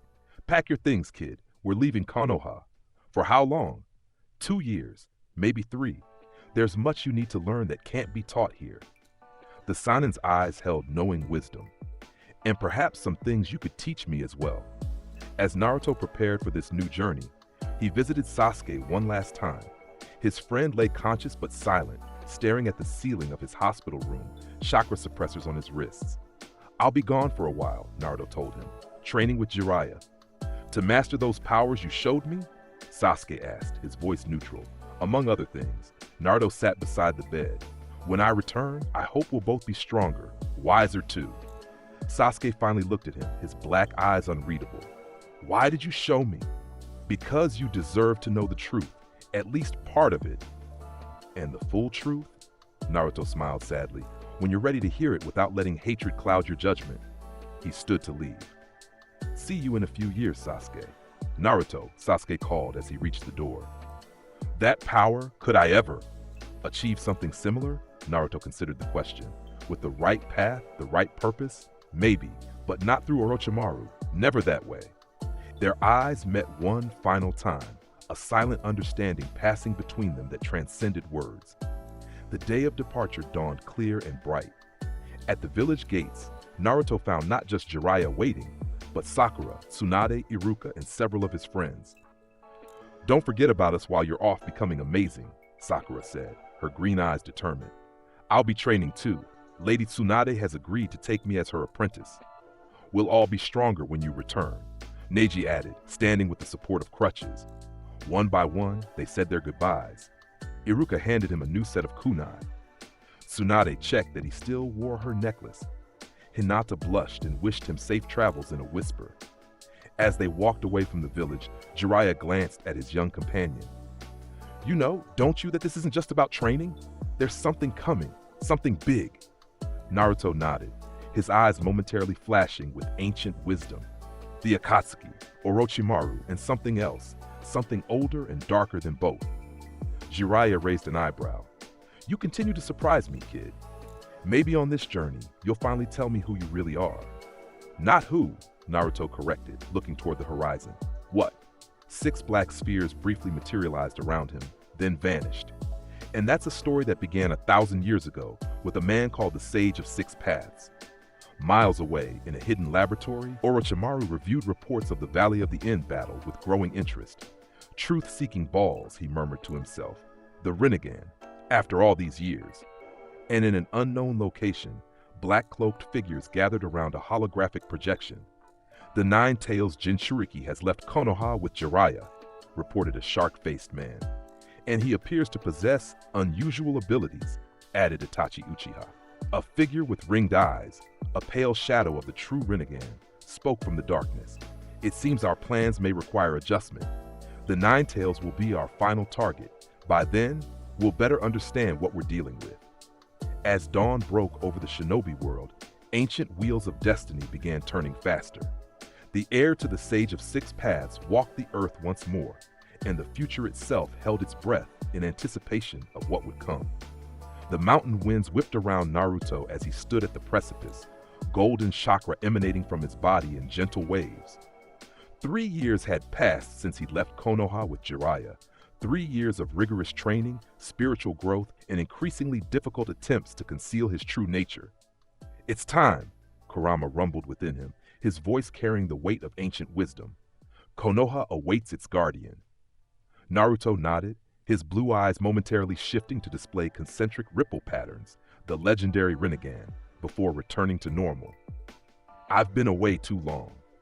Behind him, Jiraiya approached, his sandals crunching on gravel. The Toad Sage had aged during their journey, though his spirit remained indomitable. More importantly, he had become the first person to whom Naruto had revealed his full heritage, the inheritance of Hagoromo Ōtsutsuki, the Sage of 6 Paths.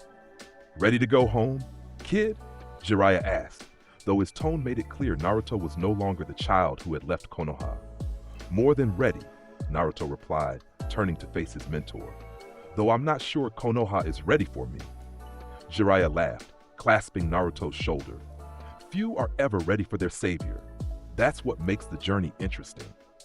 As they descended the mountain path leading toward Fire Country, Naruto sensed a familiar presence, a spiritual resonance that had become increasingly clear during his training. Hagoromo, he acknowledged internally. The spectral form of the Sage of 6 Paths materialized within Naruto's mindscape, visible only to him. A dignified figure with horned protrusions and the same rinnegan eyes that Naruto now possessed. Your return marks the beginning, Hagoromo stated, his voice carrying the weight of millennia. The gathering darkness will not wait. Akatsuki moves with purpose. I know, Naruto replied. They've begun hunting Jinchuriki in earnest. Their leader believes he follows my teachings, Hagoromo said, his expression somber. He does not understand that true peace cannot be forced upon the world.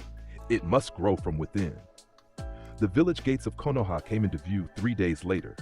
their familiar outline stirring emotions Naruto had carefully controlled during his absence.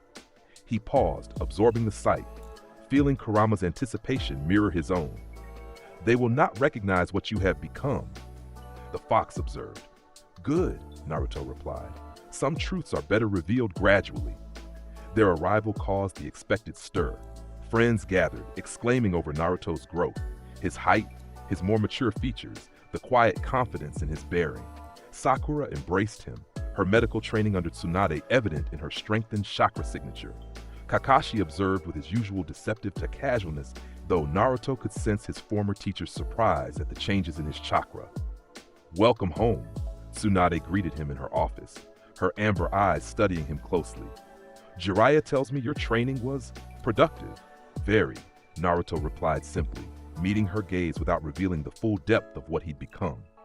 Later, as Naruto settled into his apartment, he created a barrier of imperceptible six-path chakra around the building, a precaution against the prying eyes that would inevitably follow someone of his significance. "Sasuke remains with Orochimaru," Kurama noted as Naruto unpacked. "Not for much longer," Naruto replied, his voice carrying absolute certainty. "The snake's plans will soon reach their culmination. When they do, we'll be ready." That certainty was tested sooner than expected. The following morning brought news that shook the shinobi world. Gaara, now Kazekage of Sunagakure, had been captured by Akatsuki. In Tsunade's office, Naruto listened to the details with outward calm that masked his internal fury. 2 Akatsuki members, Sasori of the Red Sand and Deidara, an explosives expert, had infiltrated Suna, overwhelmed its defenses, and taken Gaara for the purpose of extracting Shukaku. "Team Kakashi will depart immediately," Tsunade ordered. "Coordinate with Suna forces when you arrive." Naruto nodded, already calculating. "How long since the abduction?" "Approximately 30 hours, Kakashi replied. "Too long, by conventional standards." The extraction process would be well underway, perhaps already complete, but Naruto was no longer bound by conventional limitations. As they raced towards Suna, Naruto maintained a careful facade of normal capabilities, matching his pace to Sakura and Kakashi rather than utilizing the instantaneous movement techniques he had mastered. Inside, however, he extended his senses far beyond ordinary perception. "I can feel him," he told Kurama. "Gaara still lives, though his life force is fading.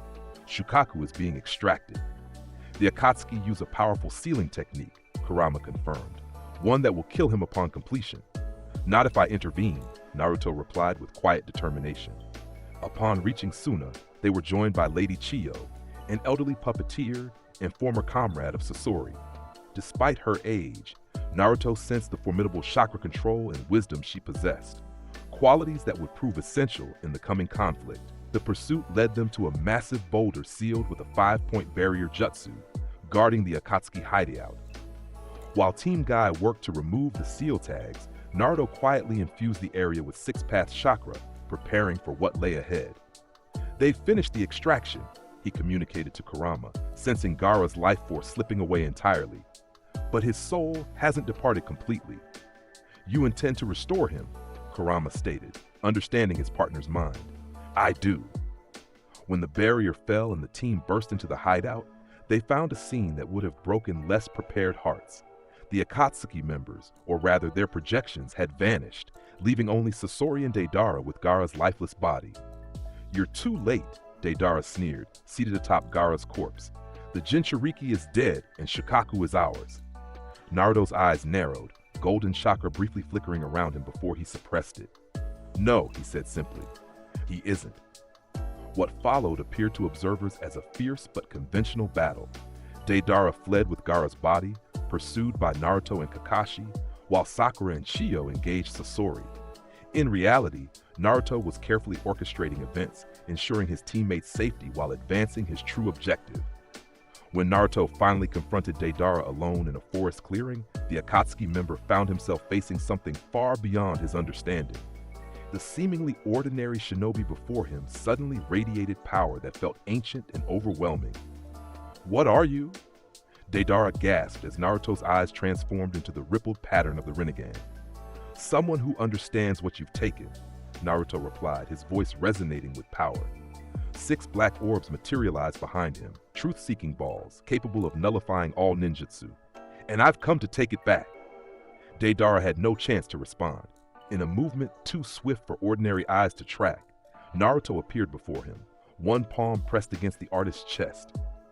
Golden chakra surged, and Deidara collapsed unconscious, the mouths on his hands sealed shut by power they could not comprehend. Kneeling beside Gaara's body, Naruto placed one hand on his friend's chest and closed his eyes. Within his mindscape, Hagoromo appeared. What you intend crosses boundaries few have dared, the ancient sage cautioned. To recall a soul requires perfect harmony between physical and spiritual energies. Guide me, Naruto requested. Under Hagoromo's guidance, Naruto extended his consciousness beyond the physical realm, reaching into the liminal space where Gaara's soul lingered. Unlike ordinary healing techniques, this required manipulation of life force itself, a power only the Sage of Six Paths had fully mastered. Golden light enveloped both Naruto and Gaara, visible for miles as a pillar reaching toward the heavens. Within that light, Naruto's consciousness encountered Gaara's departing spirit. Naruto? Gaara's soul recognized him, even in this transitional state. It's not your time, Naruto told him, extending his hand. There's still much for you to do. Shukaku is gone, Gaara's soul replied. Part of me is missing. But not the most important part, Naruto countered, connecting their spirits with a thread of golden chakra. You are more than your Biju. You are Gaara of the desert, 5th Kazekage, and my friend. When Kakashi arrived at the clearing, he found Naruto kneeling beside Gaara, both surrounded by fading golden light. To his astonishment, Gaara's chest rose and fell with steady breath. Naruto, Kakashi whispered, his visible eye wide with disbelief. What did you do? What was necessary? Naruto replied, helping Gaara sit up. The Kazekage's eyes opened, confusion giving way to recognition as he looked at Naruto. You brought me back, Gaara stated. Not a question, but a realization. Naruto nodded. We have a lot to discuss, old friend. But first, let's go home. The return to Sunagakure became a procession of wonder and celebration. Word of Gaara's resurrection spread rapidly, transforming what should have been a funeral into a joyous welcome. Citizens lined the streets, reaching out to touch their returned Kazekage, their faith in him stronger than ever. In private, Gaara confronted Naruto with direct questions that demanded equally direct answers. You've changed, the Kazekage observed, studying his friend with penetrating eyes. What you did, it shouldn't be possible. Many things that shouldn't be possible become necessary in times like these, Naruto replied, allowing his eyes to briefly reveal the rinnegan. I've inherited certain abilities. Gaara nodded slowly, understanding dawning. The Sage of Six Paths, the legends say he could control life and death itself. The legends only tell part of the story, Naruto said, his voice low. There's a storm coming, Gaara. Akatsuki is merely the beginning. Then Suna stands with you, Gaara declared, extending his hand. Whatever comes, we face it together. As they clasped hands, Naruto subtly infused Gaara with a fraction of six-path chakra, not enough to be detected, but sufficient to strengthen his friend in the battles to come. The journey back to Konoha was marked by contemplation. Kakashi, having witnessed abilities that defied explanation, maintained a respectful silence that Naruto appreciated. Some truths were not yet ready for full disclosure. Upon their return, however, new tensions awaited. Reports had arrived of Sasuke's movements, and Tsunade had assembled a new team for immediate deployment. Naruto, Sakura, and 2 additions, Sai, a pale young man with an unreadable expression, and Yamato, a jonin with unique Mokuton abilities derived from the first Hokage's DNA. Your mission is to investigate Orochimaru's activities near Tenchi Bridge, Tsunade explained, her gaze lingering on Naruto. Intelligence suggests Sasuke may be involved. There's more to this team than a simple reconnaissance mission, Kurama observed as they departed. Naruto nodded internally. Yamato is here to suppress your chakra, if necessary. And Sai, he carries the scent of Root and Danzo. A spy then, or worse. The journey to Tenchi Bridge revealed the fractured nature of their team.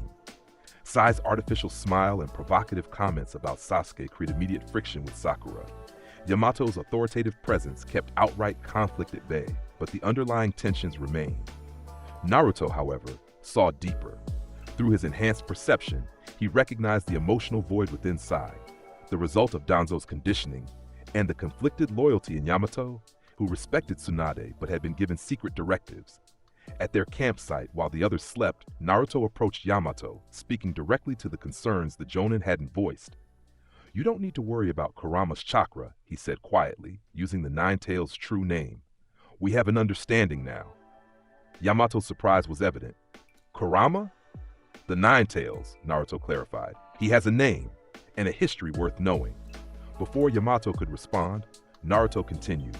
"Just as you have a history, Captain. I know about the experiments, about the first Hokage cells. It wasn't your fault."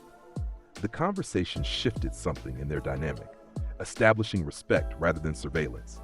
By morning, Yamato's posture toward Naruto had subtly changed from wariness to cautious trust. Tenchi Bridge brought the confrontation they had anticipated. Kabuto, Orochimaru's right-hand man, appeared for the scheduled meeting with their spy, only to be followed by Orochimaru himself. The Snake Sanin's presence immediately altered the mission parameters from reconnaissance to potential combat.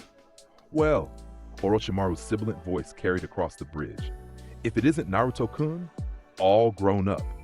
Naruto stepped forward, his posture relaxed despite the deadly threat before them. "Orochimaru, still wearing borrowed bodies, I see." The Sanin's eyes narrowed at the implicit reference to his immortality technique. "And you've grown more perceptive. Perhaps you'll provide more entertainment than last time." What followed seemed to Sakura and Yamato like an explosive battle between Orochimaru and Naruto, with the latter drawing on the Nine-Tails chakra in his anger. In reality, Naruto was putting on a calculated performance, allowing just enough of Kurama's unfiltered chakra to emerge to maintain his cover while he assessed Orochimaru's condition. "His body is failing," Naruto noted to Kurama as they exchanged blows with the Sanin. "The transfer to Sasuke must be imminent." "Then our window is closing," Kurama replied. The battle culminated with Naruto apparently losing control, entering a four-tailed state that Yamato was forced to suppress.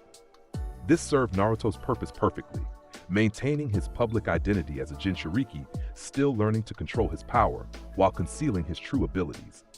In the aftermath, as they tracked Orochimaru to one of his hidden bases, Naruto made a startling announcement to his team. "Sasuke is here," he stated with absolute certainty. "I can sense him." "How?" Yamato questioned. "Even my Mokuton sensing techniques detect nothing." Naruto offered a partial truth. "Kurama can sense negative emotions. Sasuke's signature is distinctive." The base was a labyrinth of tunnels and chambers designed to confuse intruders, yet Naruto navigated it with unerring precision, leading them directly towards Sasuke's location. When they finally burst into a large chamber illuminated by torchlight, they found him waiting, a taller, colder version of the friend they had lost. "Naruto," Sasuke acknowledged, his Sharingan activated. "Still chasing after me, I see." "Still running from yourself," Naruto countered, his voice carrying a depth that made Sasuke's eyes narrow. Their confrontation was brief but revealing. Sasuke displayed new techniques learned under Orochimaru, while Naruto carefully limited his response to abilities that could be explained by his training with Jiraiya. Yet beneath this surface exchange, a deeper communication occurred between them. Naruto subtly infused his words with six-path chakra, allowing Sasuke to glimpse the truth he had witnessed at the Valley of the End. "You've been holding back," Sasuke accused, his Sharingan detecting the anomalies in Naruto's chakra. "So have you," Naruto replied. "Orochimaru doesn't know about your plans for Itachi, does he?" A flicker of surprise crossed Sasuke's face before his mask of indifference returned. "You understand nothing." "I understand more than you think," Naruto said, his eyes momentarily shifting to the rinnegan pattern, "including the truth about that night, the truth Itachi doesn't want you to know." Before Sasuke could respond, Orochimaru and Kabuto appeared, extracting him from the confrontation with promises of power and techniques. As Sasuke departed, his final glance at Naruto carried something new, uncertainty. "You planted a seed," Kurama observed as they returned to Konoha. "One that will grow at precisely the right moment." Naruto confirmed. The mission was officially classified as a failure, yet Naruto considered it a strategic success. He had confirmed Orochimaru's weakened state, assessed Sasuke's development, and, most importantly, disrupted the careful manipulation that had kept Sasuke on his path of vengeance. Weeks passed in relative calm, filled with training and minor missions. Naruto used this time to strengthen bonds with his expanded circle of allies, particularly focusing on Sai, whose root conditioning had begun to crack after their encounter with Sasuke. This period of quiet ended abruptly with news of Akatsuki's continued movements. Reports indicated that Hidan and Kakuzu, two immortal members of the organization, had entered Fire Country with unknown objectives. They seek the Jinchuriki of this land, Hagoromo's spectral form warned Naruto during his meditation. You are their target, though they will eliminate any who stand in their path. That warning proved prophetic when intelligence arrived that the Akatsuki pair had engaged Team 10, now led by Asuma Sarutobi after Shikamaru's promotion to Chunin. The battle had gone poorly. Asuma was reported critically wounded by Hidan's strange ritual jutsu. Without waiting for official orders, Naruto departed immediately, using the Flying Thunder God technique he had reconstructed from his father's notes, once out of sight of the village. His arrival on the battlefield was timed to the millisecond, materializing between Asuma and Hidan, just as the Akatsuki member prepared his killing stroke. To the astonished eyes of Team 10, Naruto appeared in a flash of golden light, deflecting Hidan's scythe with a kunai infused with chakra that seemed to negate weapon's very existence. Naruto? Shikamaru gasped, his shadow possession jutsu faltering from chakra exhaustion. Get Asuma to safety, Naruto commanded, his voice carrying an authority that brooked no argument. I'll handle these two. Kakuzu, the masked Akatsuki member, studied Naruto with ancient eyes. The Nine-Tails Jinchuriki delivers himself to us. How convenient. I think you'll find convenience is relative, Naruto replied, golden chakra beginning to emanate from his body as 6 black orbs materialized behind him. What followed was a display of power that would later be discussed in hushed tones among Konoha's shinobi. Naruto engaged both immortal Akatsuki members simultaneously, countering Hidan's ritual curse with 6 paths chakra that purified the blood connection, and systematically destroying Kakuzu's 5 hearts with precision strikes from his truth-seeking orbs. Impossible! Kakuzu snarled as his 3rd heart was obliterated by what appeared to be a small black sphere that passed through his strongest earth defense as if it were paper. What are you? Someone who understands immortality's true cost, Naruto answered, his rinnegan now fully visible, and its limitations. The battle concluded with both Akatsuki members defeated, Hidan dismembered and buried in a deep pit created by a 6 paths enhanced earth release, and Kakuzu's body reduced to ash by a modified truth-seeking orb that negated the very chakra sustaining his unnatural existence. As the dust settled, Naruto turned to find Team 10 staring at him in stunned silence. Ino's medical ninjutsu had stabilized Asuma, but the Jonin remained unconscious, unaware of what had transpired. What we've witnessed stays between us for now, Shikamaru finally said, his tactical mind already processing the implications. Naruto, we need to talk. Soon. Naruto nodded, deactivating his rinnegan and recalling his truth-seeking orbs. When Asuma recovers, he deserves to know what saved him. The aftermath brought inevitable questions from Konoha's leadership. Tsunade summoned Naruto to a private meeting, her expression grave as she studied the young man before her. Shikamaru's report indicates you displayed abilities well beyond what any genin or any shinobi should possess, she stated without preamble. He described techniques that haven't been seen since the founding of the village. Naruto met her gaze steadily. Some secrets can only be kept until they're needed, Lady Tsunade. And you decided they were needed now? Asuma would have died, Naruto replied simply. That was unacceptable. Tsunade's expression softened marginally. I'm not criticizing your actions, Naruto. I'm trying to understand what I'm dealing with, what Konoha is dealing with. In response, Naruto allowed his chakra to manifest visibly, golden energy that filled the room with warmth and an unmistakable sense of ancient power. I am exactly who I've always been, he said quietly. Naruto Uzumaki, son of Minato Namikaze and Kushina Uzumaki, Jinchuriki of Kurama, the nine-tailed fox, and inheritor of the Sage of 6 Paths. That final revelation caused even Tsunade's legendary composure to falter. The Sage of 6 Paths? That's a myth, a legend from the founding era. All legends have their basis in truth, Naruto replied. Hagoromo Ōtsutsuki was real. His power, his bloodline, his vision, they continue through his descendants, including me. The conversation that followed lasted hours, with Naruto revealing carefully selected aspects of his heritage and abilities. He explained his connection to Hagoromo, the nature of the truth-seeking orbs, and his enhanced relationship with Kurama. Some details he withheld, particularly regarding the full extent of his creation abilities and his knowledge of future events gleaned through Hagoromo's guidance. "This changes everything," Tsunade finally said, pouring herself a cup of sake. "The power balance, our strategy against Akatsuki, your position within the village." "It changes nothing," Naruto countered gently.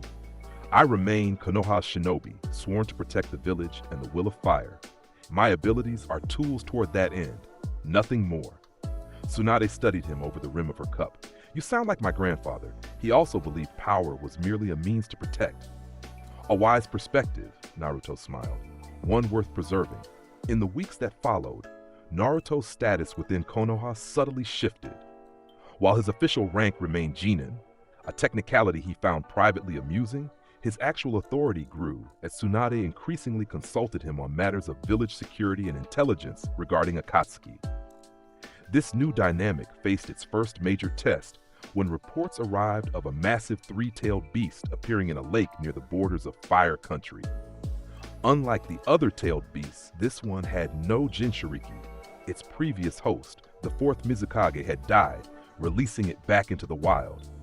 "Akatsuki will move for it," Naruto predicted in the strategy meeting, "and they're not the only ones.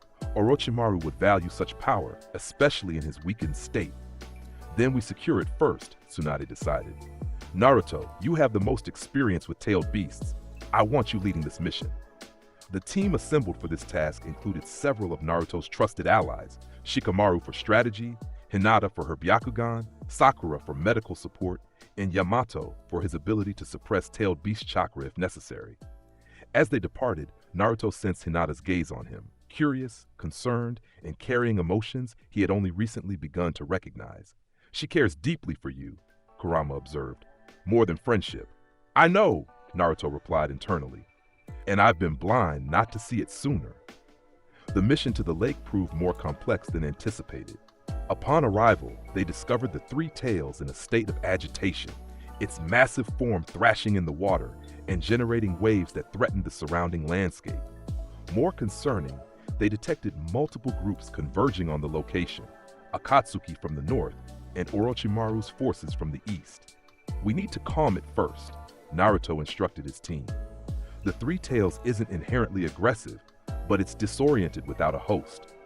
"How do you calm something that size?" Sakura asked, eyeing the turbulent water with apprehension. Instead of answering, Naruto approached the lake's edge alone, sitting in a meditative pose. "Keep watch," he instructed. "I'll handle the three tails." Through the power granted by the six paths, Naruto extended his consciousness toward the thrashing Biju, establishing a connection that transcended physical interaction. Within this mental space, he stood before the massive turtle-like creature, his form glowing with golden chakra. "Isabu," Naruto addressed the three tails by its true name, something few humans had ever known. "I am not your enemy." The massive creature regarded him with its single eye, recognition slowly dawning.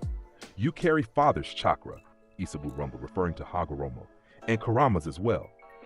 "I do," Naruto confirmed, "and I offer you a choice that you have been denied for too long."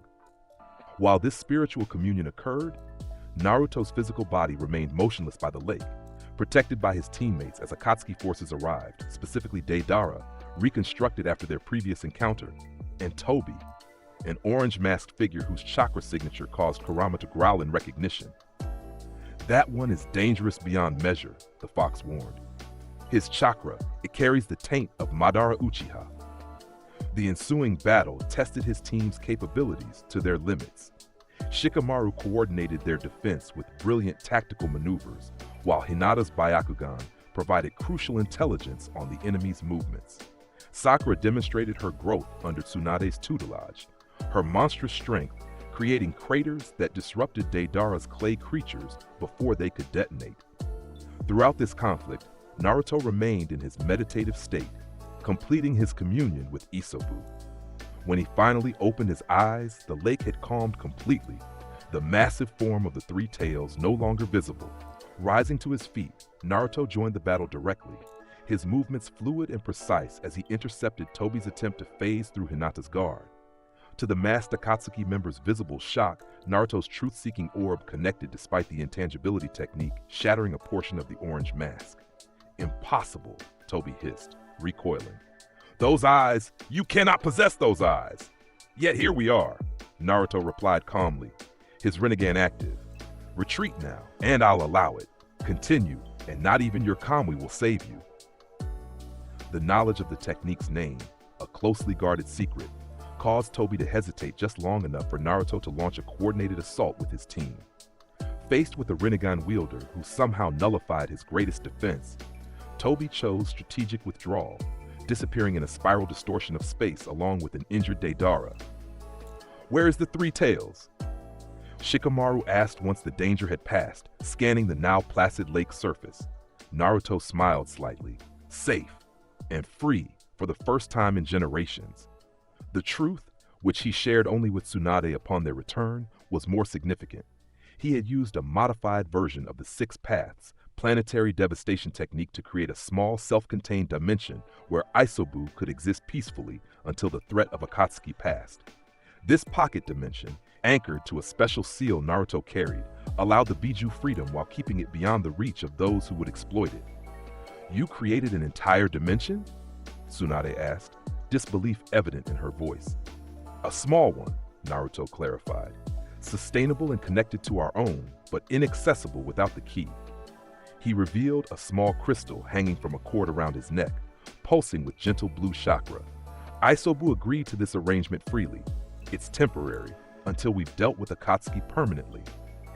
Tsunade shook her head in wonder. "Every time I think I understand the extent of your abilities, you reveal something new." "That's the nature of the Six Paths," Naruto replied. "Creation itself is the domain of this power. Hagoromo used it to form the moon, to seal away threats greater than any we face today." The success of the Three Tails mission elevated Naruto's reputation further, both within Konoha and among its allies. Yet even as his public standing grew, private concerns multiplied. Intelligence reported increased Akatsuki activity, particularly surrounding Itachi Uchiha, whose movements suggested he was actively seeking confrontation with his brother. "The time approaches," Hagoromo warned during Naruto's meditation. "The brothers' confrontation is a pivot point in the greater conflict. What happens between them will echo far beyond their personal vendetta." With this knowledge, Naruto requested a specific mission: the pursuit and interception of Itachi Uchiha before Sasuke could reach him. Tsunade, recognizing the strategic importance, authorized an elite team: Naruto, Kakashi, Sakura, and Sai, now firmly aligned with Konoha's interests rather than roots. Their pursuit led them through landscapes bearing signs of recent conflict, areas where Sasuke's new team, Hebi, had engaged Itachi's partner Kasame, and various obstacles placed to slow the younger Uchiha's approach. "He's leading Sasuke to a specific location," Kakashi observed as they followed the trail. "This isn't random movement." "No," Naruto agreed. "Itachi has planned this encounter meticulously. Everything, from the timing to the location, serves his purpose." That purpose became clearer as they neared an ancient Uchiha hideout built into a mountainside. Through his enhanced senses, Naruto detected the chakra signatures within. Sasuke and Itachi, already engaged in what appeared to be the beginning of their final confrontation. "We may be too late," Sakura said, concern evident in her voice. "No," Naruto replied with certainty. "We're precisely on time." Instead of charging directly into the complex, Naruto instructed his team to secure the perimeter against potential interference, particularly from Tobi, whose chakra signature lingered at the edges of his perception. With the others positioned strategically, Naruto approached the heart of the hideout alone, following the echoes of a battle growing in intensity. What he found was both expected and heartbreaking. Sasuke unleashing the full extent of his hatred against Itachi, who responded with techniques designed to test rather than kill. The elder Uchiha's body was failing, ravaged by disease and the strain of his Mangekyo Sharingan, yet he maintained the facade of the villain Sasuke needed him to be.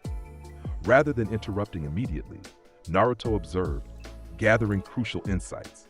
Itachi's methods, his careful preservation of Sasuke despite the appearance of murderous intent, confirmed what Hagoromo had revealed about the truth behind the Uchiha massacre, a truth Sasuke still didn't know. Only when Itachi cornered Sasuke against a wall, reaching for his eyes in what appeared to be a final, gruesome act, did Naruto intervene. A truth-seeking orb materialized between the brothers, expanding into a barrier that separated them without harming either. Enough. Naruto's voice echoed through the chamber as he stepped from the shadows, his rinnegan active and six-path chakra illuminating the darkness. This cycle of hatred ends now. Both Uchiha turned toward him with expressions of shock. Sasuke at the interruption of his vengeance, Itachi at the sight of the legendary dojutsu he had believed extinct. Naruto, Sasuke snarled, Chidori still crackling around his hand. This isn't your fight. It became my fight the moment Konoha was implicated, Naruto replied, his gaze shifting to Itachi. And the moment the truth was buried beneath necessary lies, Itachi's composure, legendary among shinobi, faltered visibly. You cannot know. But I do, Naruto interrupted gently, about the coup planned by the Uchiha clan, about the impossible choice you were given, about your decision to spare one life at the cost of all others. He took a step forward, golden chakra emanating from his form. I know about your disease and your plan to die by Sasuke's hand to give him the power and closure you thought he needed. Sasuke's expression transformed from rage to confusion. What is he talking about, Itachi? For a moment, silence hung in the chamber. Then Itachi coughed, blood speckling his lips as his illness asserted itself. How? He asked Naruto, his voice barely above a whisper. In response, Naruto allowed Hagoromo's spectral form to manifest partially, visible to the Uchiha brothers but not to others. The ancient sage regarded Itachi with solemn understanding. My descendants have walked many paths, Hagoromo stated, his voice carrying the weight of centuries, some bright with hope, others dark with despair. Your sacrifice, Itachi Uchiha, belongs to both realms, a darkness embraced in service of light. Sasuke stared at the spectral figure, his Sharingan recording every detail of this impossible encounter. Who? What is this? The Sage of Six Paths, Itachi answered, awe replacing his usual stoicism. Hagoromo Ōtsutsuki himself. What followed was a revelation that shattered the foundations of Sasuke's worldview. Through a combination of Hagoromo's wisdom, Naruto's compassionate insight, and finally, Itachi's own confession, the truth of the Uchiha massacre emerged in its full, terrible complexity. A preemptive strike ordered by Konoha's elders to prevent civil war, carried out by a 13-year-old boy who loved his village and his brother too much to allow either to be destroyed. As understanding dawned, Sasuke's rage transformed into something more complex, grief untempered by the simplicity of hatred. All this time, he whispered, I've been manipulated, Naruto finished for him, by circumstances, by councils, and by those who would use your pain for their own purposes. Itachi, his strength failing, sank to his knees. I never wanted you to know, he told Sasuke. You were supposed to return to Konoha a hero, having slain the clan's murderer. A foundation built on lies eventually crumbles, Hagoromo's spectral form stated. Truth, however painful, provides the only sustainable path forward. In that moment of raw vulnerability, Naruto acted. Approaching Itachi, he placed one hand on the dying shinobi's chest, golden chakra flowing between them. Your illness can be addressed, he said quietly. Not cured completely, but its progression halted, enough to give you time. Time for what? Itachi asked, genuine confusion in his normally composed features. Redemption, Naruto replied simply. Reconciliation, the chance to be brothers again, in truth rather than deception. The healing that followed was not merely physical. As Naruto's six-path chakra repaired the worst ravages of Itachi's disease and restored his failing eyesight, Sasuke moved through his own internal transformation, anger giving way to understanding, hatred to the complex grief it had always masked. By the time Kakashi, Sakura, and Sai arrived at the chamber, drawn by the unusual chakra emanations, they found a scene none could have predicted. Itachi and Sasuke sitting together in quiet conversation, while Naruto stood watch, his rinnegan scanning for the masked presence he knew still lurked nearby. Naruto, Kakashi began, his visible eye taking in the improbable tableau. What happened here? The truth happened, Naruto replied simply, and with it, the possibility of a different path forward.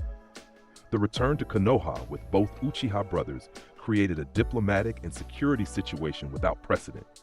Itachi, still officially an S-rank criminal in the bingo book, voluntarily surrendered himself to Konoha's authority while providing comprehensive intelligence on Akatsuki's structure, capabilities, and objectives. Sasuke, his worldview fundamentally altered, existed in a state of shocked reassessment. The hatred that had defined his existence for so long had not vanished, but its direction had shifted from Itachi to those who had orchestrated the circumstances of the massacre, particularly Danzo Shimura and the other village elders.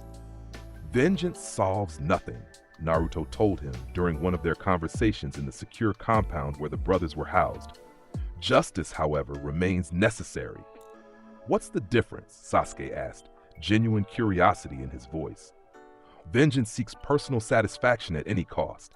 Justice seeks balance and truth, with restoration as its goal."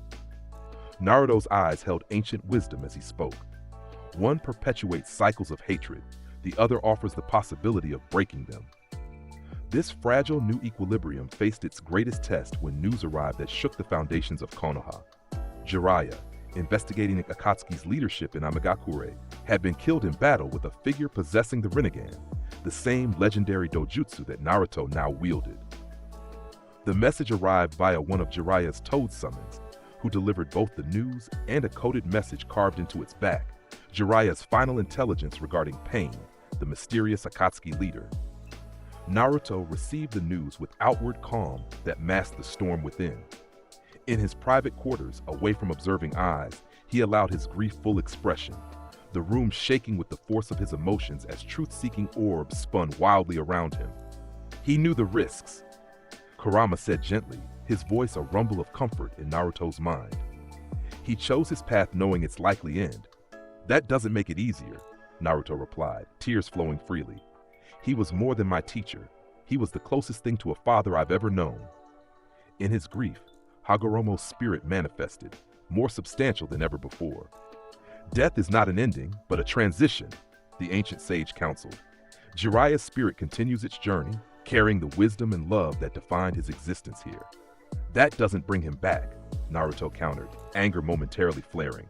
"No," Hagoromo acknowledged. "Some paths once taken cannot be reversed, even with the power of the six paths. This is the nature of existence, impermanent yet eternal in its cycles." The wisdom, while true, provided little immediate comfort. Yet in his grief, Naruto found new resolve.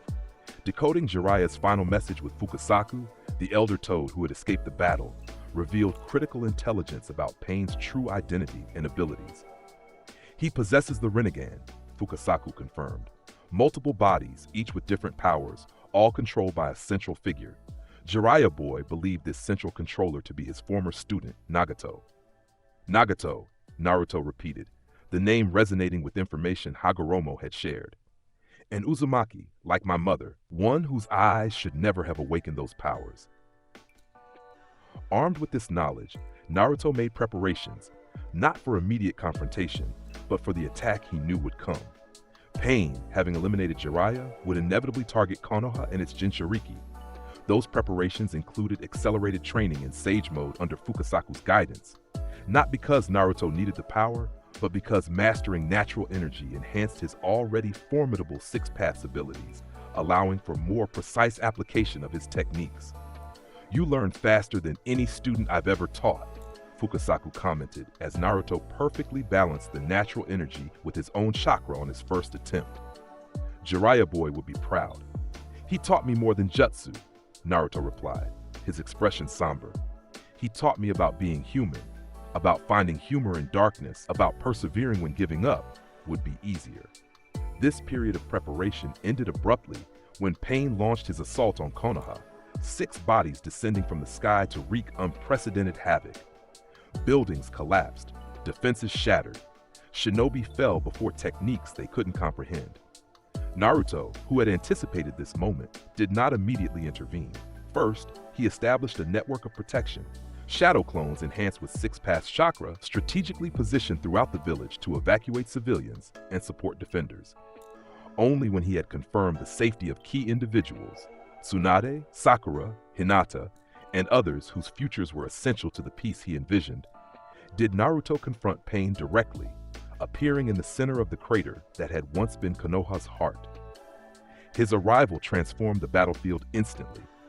The 6 bodies of pain, which had been systematically overwhelming Konoha's defenders, suddenly found themselves facing something beyond their understanding. A shinobi radiating golden chakra, 6 truth-seeking orbs orbiting behind him, and the same rinnegan they possessed glowing in his eyes. Uzumaki Naruto, the Deva Path, stated, its ringed eyes assessing him. "You've saved us the trouble of searching for you." "Nagato," Naruto replied, addressing the consciousness behind the puppets. "Or should I call you by the name you've given yourself? Pain, a fitting choice for someone who has known so much of it." The battle that followed would later be described in Konoha's records as the most extraordinary display of power in the village's history. Naruto systematically neutralized each of Pain's 6 paths, demonstrating perfect counters to abilities that should have been invincible.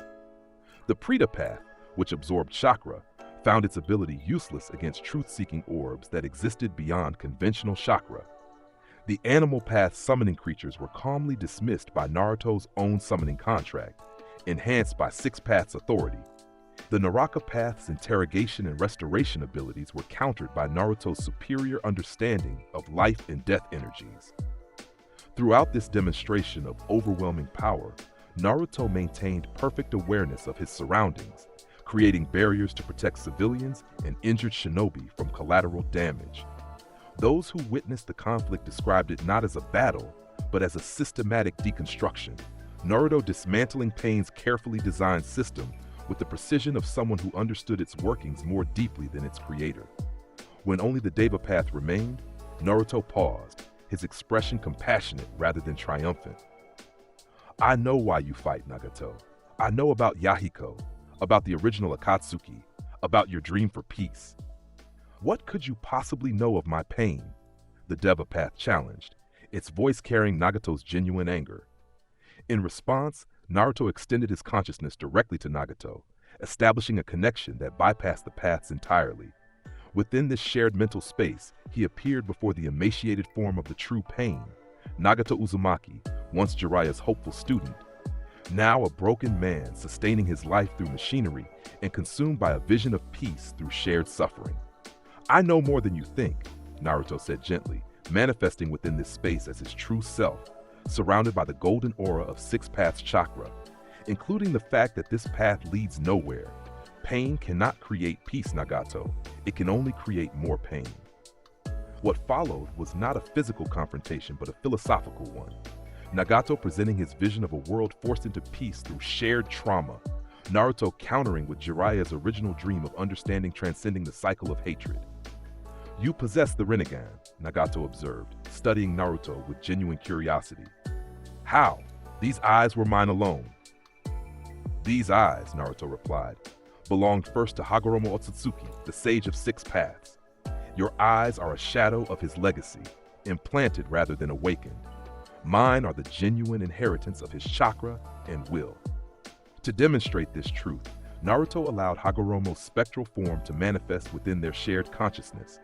The ancient sage regarded Nagato with solemn understanding. "Your pain is real," Hagoromo acknowledged. "Your loss, your suffering, all valid, but the path you've chosen dishonors the very dreams that once sustained you." Faced with this direct confrontation from the legendary figure whose powers he had unknowingly inherited, Nagato's certainty wavered. "What alternative exists?" he asked, genuine desperation in his voice. "I've seen the world's hatred, its endless cycles of vengeance. Breaking cycles requires someone willing to endure pain without transmitting it," Naruto answered, echoing Jiraiya's philosophy. "Someone willing to understand rather than condemn, to forgive rather than avenge." As their spiritual conversation continued, a physical transformation occurred in the real world. The remaining Deva path lowered its arms, its aggressive posture relaxing. Observers watched in disbelief as Naruto and Pain stood motionless, seemingly locked in silent communion, while golden chakra connected them. When awareness returned to both physical forms, Nagato made an unprecedented decision. Using the outer path's ability to control life and death itself, he channeled his remaining life force into a massive Rin rebirth technique, restoring to life all those who had died during his assault on Konoha. A genuine atonement, Hagoromo observed as Nagato's life force ebbed, one that honors the boy he once was. As the technique completed, Nagato collapsed, his physical body unable to sustain the massive chakra expenditure. Yet in his final moments, something remarkable occurred. Naruto, kneeling beside him, placed a hand on his chest and transferred a portion of 6 paths chakra, not to save his life, but to ease his passing. Jiraiya's legacy lives on in you, Nagato whispered, his rinnegan fading as death approached. Perhaps he was right after all. With Nagato's passing and the revival of Konoha's fallen, the village entered a period of physical reconstruction and spiritual reassessment. The truth about pain, his identity, his connection to Jiraiya, his final act of redemption, transformed the narrative from simple villain versus hero to something more complex and ultimately more healing. Naruto's role in this transformation extended beyond his victory in battle. As Konoha rebuilt, he worked alongside civilians and shinobi alike, using his creation of all things technique to accelerate reconstruction while maintaining the village's original character.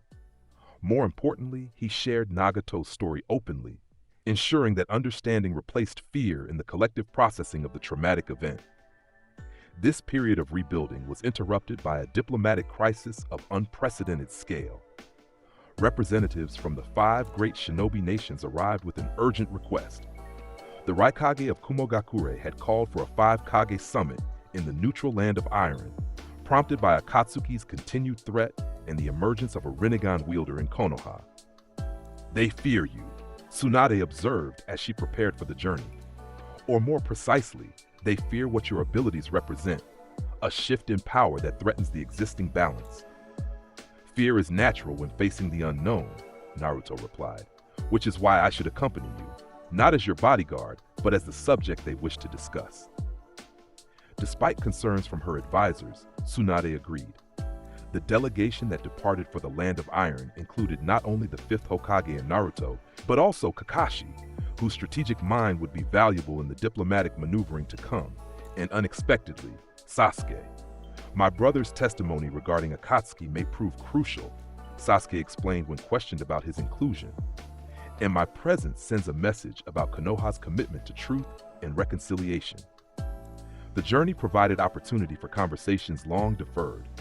Walking beside Sasuke through snow-covered forests, Naruto addressed the transformation in his former rival. "You've changed," he observed. "The hatred that drove you for so long, it's still there, but different now." Sasuke nodded, his expression thoughtful. "Hatred without direction is meaningless. Understanding gives it shape, transforms it into something potentially useful." "Justice rather than vengeance," Naruto suggested. "Perhaps," Sasuke acknowledged, though the distinction sometimes blurs. The 5-kage summit itself began with tense formality. The leaders of the shinobi world, Ei of Kumogakure, Gaara of Sunagakure, Meiterumi of Kirigakure, and Onoki of Iwagakure, regarded Tsunade and her delegation with varying degrees of suspicion and interest. Particular attention focused on Naruto, whose reputation had spread far beyond Konoha's borders. Stories of his abilities, the revival of Gaara, the defeat of Pain, the mysterious golden chakra, had created a figure that inspired both hope and concern among the other nations. "We face unprecedented threats," the Raikage began, his powerful voice filling the chamber. "Akatsuki hunts the tailed beasts. Criminal organizations gain technologies that rival our own. And now reports emerge of a shinobi wielding the legendary rinnegan, powers not seen since the founding of our villages." His gaze fixed on Naruto. "Konoha harbors this power. The question before us is simple. Does this represent a threat to the balance we have maintained, however imperfectly, for generations?" Rather than allowing Tsunade to respond, Naruto stepped forward, his posture respectful yet assured. "With your permission, Lord Raikage, I would address your concerns directly." The summit's atmosphere shifted as Naruto spoke, his words carrying a wisdom and authority that transcended his years. He explained his inheritance, the 6-path chakra passed down through generations, the awakening of dormant abilities, his partnership with Kurama rather than domination of the Nine Tails. "These powers exist not to disrupt balance, but to restore it," he explained. "The artificial divisions between our nations, the competition for resources and influence, these are recent constructs in the long history of the shinobi world. Before villages, before hidden techniques became currency, we shared a common ancestry and purpose. To demonstrate his sincerity, Naruto activated his rinnegan and manifested a small portion of his six-path chakra, golden energy that filled the chamber with warmth rather than intimidation. I stand before you not as Konoha's weapon, but as a shinobi committed to the peace that all our villages claim to seek, he continued. The true threat we face comes not from any single nation, but from those who would exploit our divisions for their own purposes. At this critical juncture, the summit was interrupted by an explosion that shook the foundations of the fortress. Through the smoke emerged a figure Naruto had anticipated, Tobi, the masked Akatsuki member who had previously retreated from confrontation. How touching! The masked man's voice carried mockery as he surveyed the gathered leaders. The five Kages, united in discussion while the world transforms around them. Your era ends today. With theatrical precision, Tobi removed his mask, revealing a face that sent shock through the chamber, particularly among the older Kage. Madara Uchiha, Onoki gasped, recognition and fear mingling in his expression. Impossible. You died generations ago. Death is more flexible than most understand, the revealed Madara replied, his visible Sharingan surveying the gathered leaders. I have watched from the shadows as you built your petty villages, divided powers that should remain united, squabbled over resources while greater threats gathered. His gaze fixed on Naruto. And now, the inheritor of six-path chakra emerges. Right on schedule. How convenient. What might have become a chaotic battle was transformed by Naruto's composed response. Rather than reacting with alarm or aggression, he stepped forward, golden chakra emanating from his form as truth-seeking orbs materialized around him. You are not Madara Uchiha, he stated with quiet certainty. You wear his name like you wear that mask, a borrowed identity to serve your purpose. The false Madara's visible eye narrowed. You know nothing, boy. I know more than you think, Obito Uchiha, Naruto replied, using the man's true name for the first time. I know about Kanabi Bridge, about Rin Nohara, about the cave where Madara found you and rebuilt your broken body. The impact of these revelations, details known only to a handful of individuals, most long dead, visibly shook the masked man's composure. How could you possibly?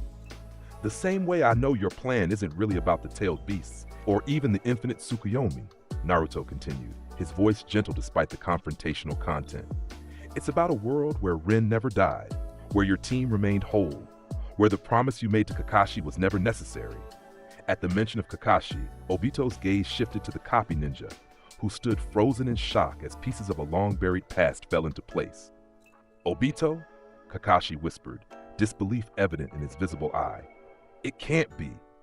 Instead of pressing his attack, Naruto created an opportunity for something far more powerful than combat. Understanding. Using a subtle application of six-path chakra, he established a temporary shared consciousness between Obito and Kakashi, allowing each to glimpse the other's journey since their separation decades earlier. Kakashi witnessed Obito's rescue by Madara, his rehabilitation, the moment when he arrived too late to save Rin from becoming the Three Tails' Jinchuriki and choosing death over being used as a weapon against Konoha. He felt the crushing despair that transformed a kind-hearted boy into the architect of so much suffering. Simultaneously, Obito experienced Kakashi's decades of guilt and regret, the daily visits to the memorial stone, the nightmares, the self-punishment for failing both his teammates. This unexpected connection, this moment of genuine understanding between former friends, created a fracture in Obito's certainty. Not enough to abandon his plans entirely, but sufficient to disrupt the choreographed declaration of war he had intended for the summit. Instead, Obito retreated, his space-time technique spiraling him away with a final haunting statement. Understanding changes nothing. The infinite Tsukuyomi will create the only reality that matters, one where suffering ends and dreams become truth. In the aftermath of this confrontation, the dynamics of the summit transformed. What had begun as an assessment of Naruto's potential threat to the balance of power became a strategic discussion about Akatsuki's true objectives and the looming possibility of a fourth Shinobi World War. The gathering of all the beasts, Gaara summarized, to recreate the Ten Tails and cast a genjutsu on the entire world. It sounds impossible. No more impossible than a shinobi returning from apparent death decades later. The Raikage countered, or the reemergence of the rinnegan after generations. Throughout this discussion, Naruto provided context and clarity, sharing carefully selected insights from Hagoromo's knowledge about the origins of the tailed beasts, the nature of the ten tails, and the real purpose behind the infinite Tsukuyomi. It's not merely a genjutsu, he explained. It's a harvesting of chakra and consciousness, capturing every living person in an illusion while draining their life force to empower its caster. By the summit's conclusion, a historic agreement had been reached, the formation of the allied shinobi forces, uniting the military power of all 5 great nations against the threat posed by Akatsuki. More remarkably, the 5 Kage unanimously approved Naruto's central role in this alliance, not merely as a Jinchuriki to be protected, but as a strategic advisor whose unique knowledge and abilities would be crucial in the coming conflict. You've accomplished what generations of diplomats could not, Tsunade observed as they departed the Land of Iron. Genuine cooperation between the 5 villages. Necessity is a powerful motivator, Naruto replied, though I suspect this alliance will outlast the immediate threat if nurtured properly. His prediction would soon be tested as preparations for war accelerated. Intelligence networks across all 5 nations coordinated to track Akatsuki's movements. Military divisions formed, integrating shinobi who had once fought as enemies. And at the center of this unprecedented cooperation stood Naruto, whose wisdom and power had become the fulcrum upon which the alliance balanced. Yet even as these preparations advanced, Naruto pursued a parallel strategy, one shared only with his closest confidants. Using the intelligence gathered from Itachi and his own insights from Hagoromo, he systematically located and secured the remaining Jinchuriki and free-roaming tailed beasts, creating a network of protection that Obito could not penetrate. For some, like Killer Bee of Kumogakure, the 8 tails Jinchuriki, this protection took the form of direct alliance. After a private meeting where Naruto demonstrated his perfect harmony with Kurama, Bee and his tailed beast, Juki, agreed to join the protective network Naruto had established. Never seen anything like it, Bee rapped after witnessing Naruto's complete 6 paths transformation. 9 tails and host in perfect sync, gonna make Akatsuki rethink. For others, like the 6 tails, which had no current Jinchuriki, Naruto created specialized pocket dimensions similar to the one housing Isobu, accessible only through seals he personally maintained. This approach allowed the Biju freedom while keeping them beyond Obito's reach. The declaration of war came as anticipated. Obito, having recovered from the psychological disruption of his confrontation with Kakashi, formally announced the 4th Shinobi World War through emissaries sent to each village. His demands were simple: surrender the 8 and 9 tails, or face annihilation. The allied shinobi forces' response was equally straightforward: unified rejection of these terms and immediate mobilization for conflict. Within days, the largest shinobi army ever assembled gathered on the borders of the Land of Lightning, chosen for its defensible terrain and strategic position. As final preparations were made, Naruto addressed the gathered forces. Tens of thousands of shinobi from all 5 great nations and numerous smaller villages, united for the first time in history. Before us stands a challenge greater than any single village has faced, he began, his voice carrying across the assembled ranks without need for amplification. Not merely an enemy to be defeated, but a philosophy to be rejected. The idea that peace can come through domination rather than understanding. Golden chakra emanated from his form as he spoke, visible to even the most distant shinobi in the gathering. We fight not only for our present, but for a future where divisions between our villages become distinctions to be celebrated, rather than barriers to be defended. Where the will of fire, the commitment to protect what matters, extends beyond arbitrary boundaries drawn on maps. As his address concluded, something remarkable occurred. A visible manifestation of Hagoromo appeared behind Naruto, visible to all present, rather than only to those with special visual abilities. The Sage of 6 Paths regarded the assembled army with solemn approval. "My children," Hagoromo's spectral voice echoed across the gathering, "long have I watched the world shaped by my legacy. Today I witness what I once believed impossible: true cooperation among those who inherit chakra. Honor this unity, for in it lies the seed of the peace I sought but failed to secure. This manifestation, this direct blessing from the legendary founder of all ninjutsu, transformed the atmosphere from determined preparation to something approaching reverence. For many, particularly those with deep knowledge of shinobi history, the sight of Hagoromo Ōtsutsuki supporting their cause provided validation beyond any tactical advantage. The war itself began with a strategy Obito had not anticipated. Rather than waiting for Akatsuki to make the first move, the Allied forces launched a preemptive operation against the mountain hideout where intelligence indicated Obito was gathering his forces, including an army of white Zetsu clones and reanimated shinobi controlled through Kabuto Yakushi's perfected Edo Tensei. Naruto, alongside Sasuke, led this initial strike force, their complementary abilities, Six Paths Chakra, and Sharingan, creating a combination that even Obito's space-time techniques couldn't completely counter. What they discovered within the mountain compound exceeded even their worst expectations.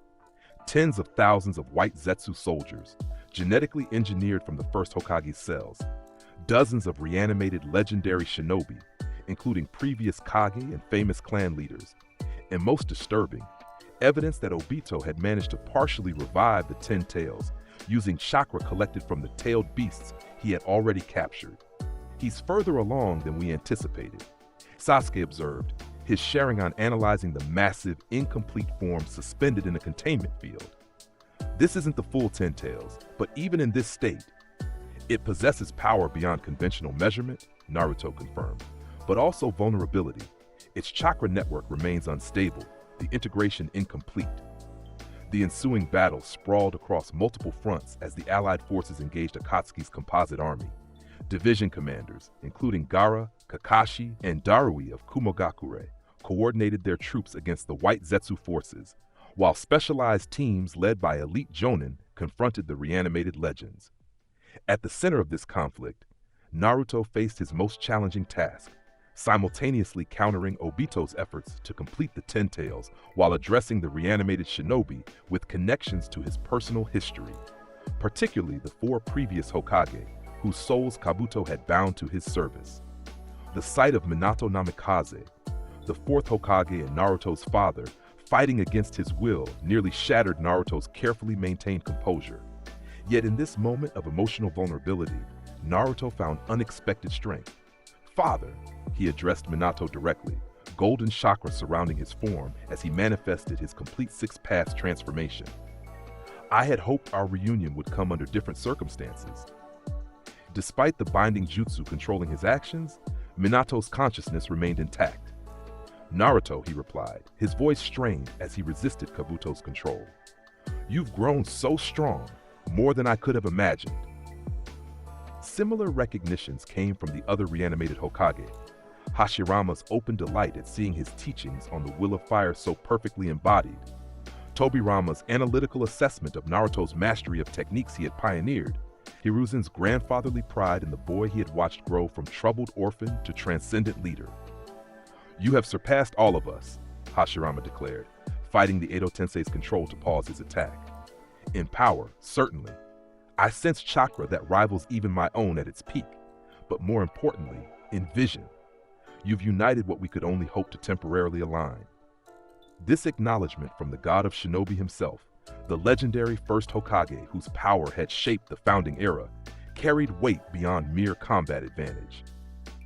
It represented validation of Naruto's path, confirmation that his approach to peace through understanding rather than domination aligned with the purest interpretation of the Will of Fire. Using knowledge provided by Itachi before his departure on a separate mission to locate and neutralize Kabuto, Naruto implemented a modified sealing technique, one that didn't destroy the reanimated shinobi, but temporarily liberated them from external control, allowing them to act according to their true wills. With the four Hokage now fighting alongside the Allied forces rather than against them, the battlefield dynamics shifted dramatically. Hashirama engaged directly with the developing Ten Tails, his wood-release techniques temporarily containing its chaotic energy. Tobirama deployed space-time ninjutsu to coordinate attacks across multiple fronts. Hiruzen demonstrated why he had been called the Professor, countering diverse enemy techniques with perfect tactical responses. And Minato provided flash transportation across the battlefield, moving key personnel to critical locations with his unmatched speed. Throughout this coordinated effort, Naruto maintained the strategic overview, his sensory abilities, enhanced by both six-path chakra and sage mode, allowing him to track developments across the entire theater of war. When critical situations developed, he would appear personally, truth-seeking orbs manifesting to counter techniques beyond the capacity of conventional shinobi. The tide turned decisively when Naruto, sensing Obito's growing desperation, teleported directly to the chamber where the incomplete Ten Tails was housed.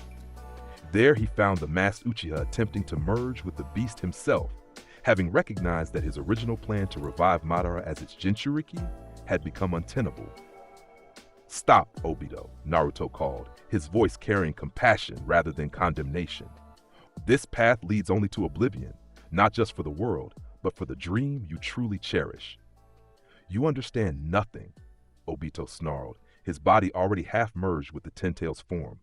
"This reality is fundamentally flawed, built on suffering, sustained by sacrifice.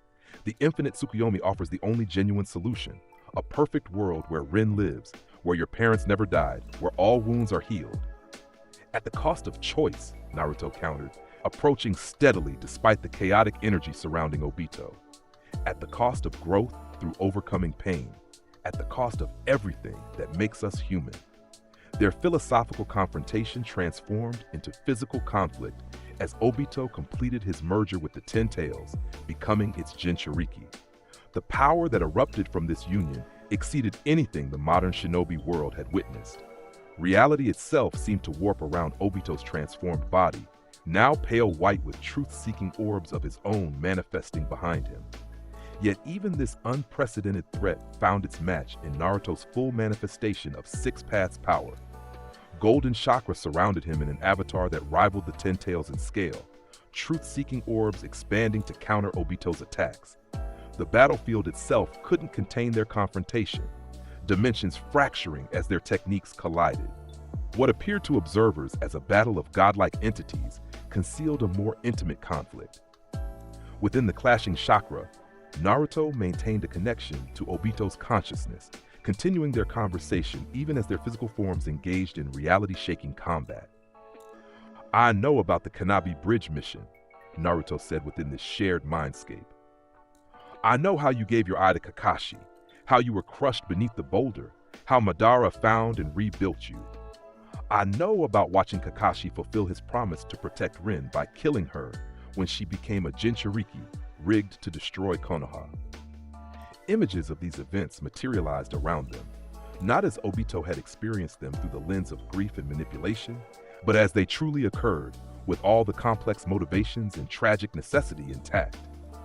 "These memories are real," Naruto continued. "The pain they caused is real. But so was the love that preceded them.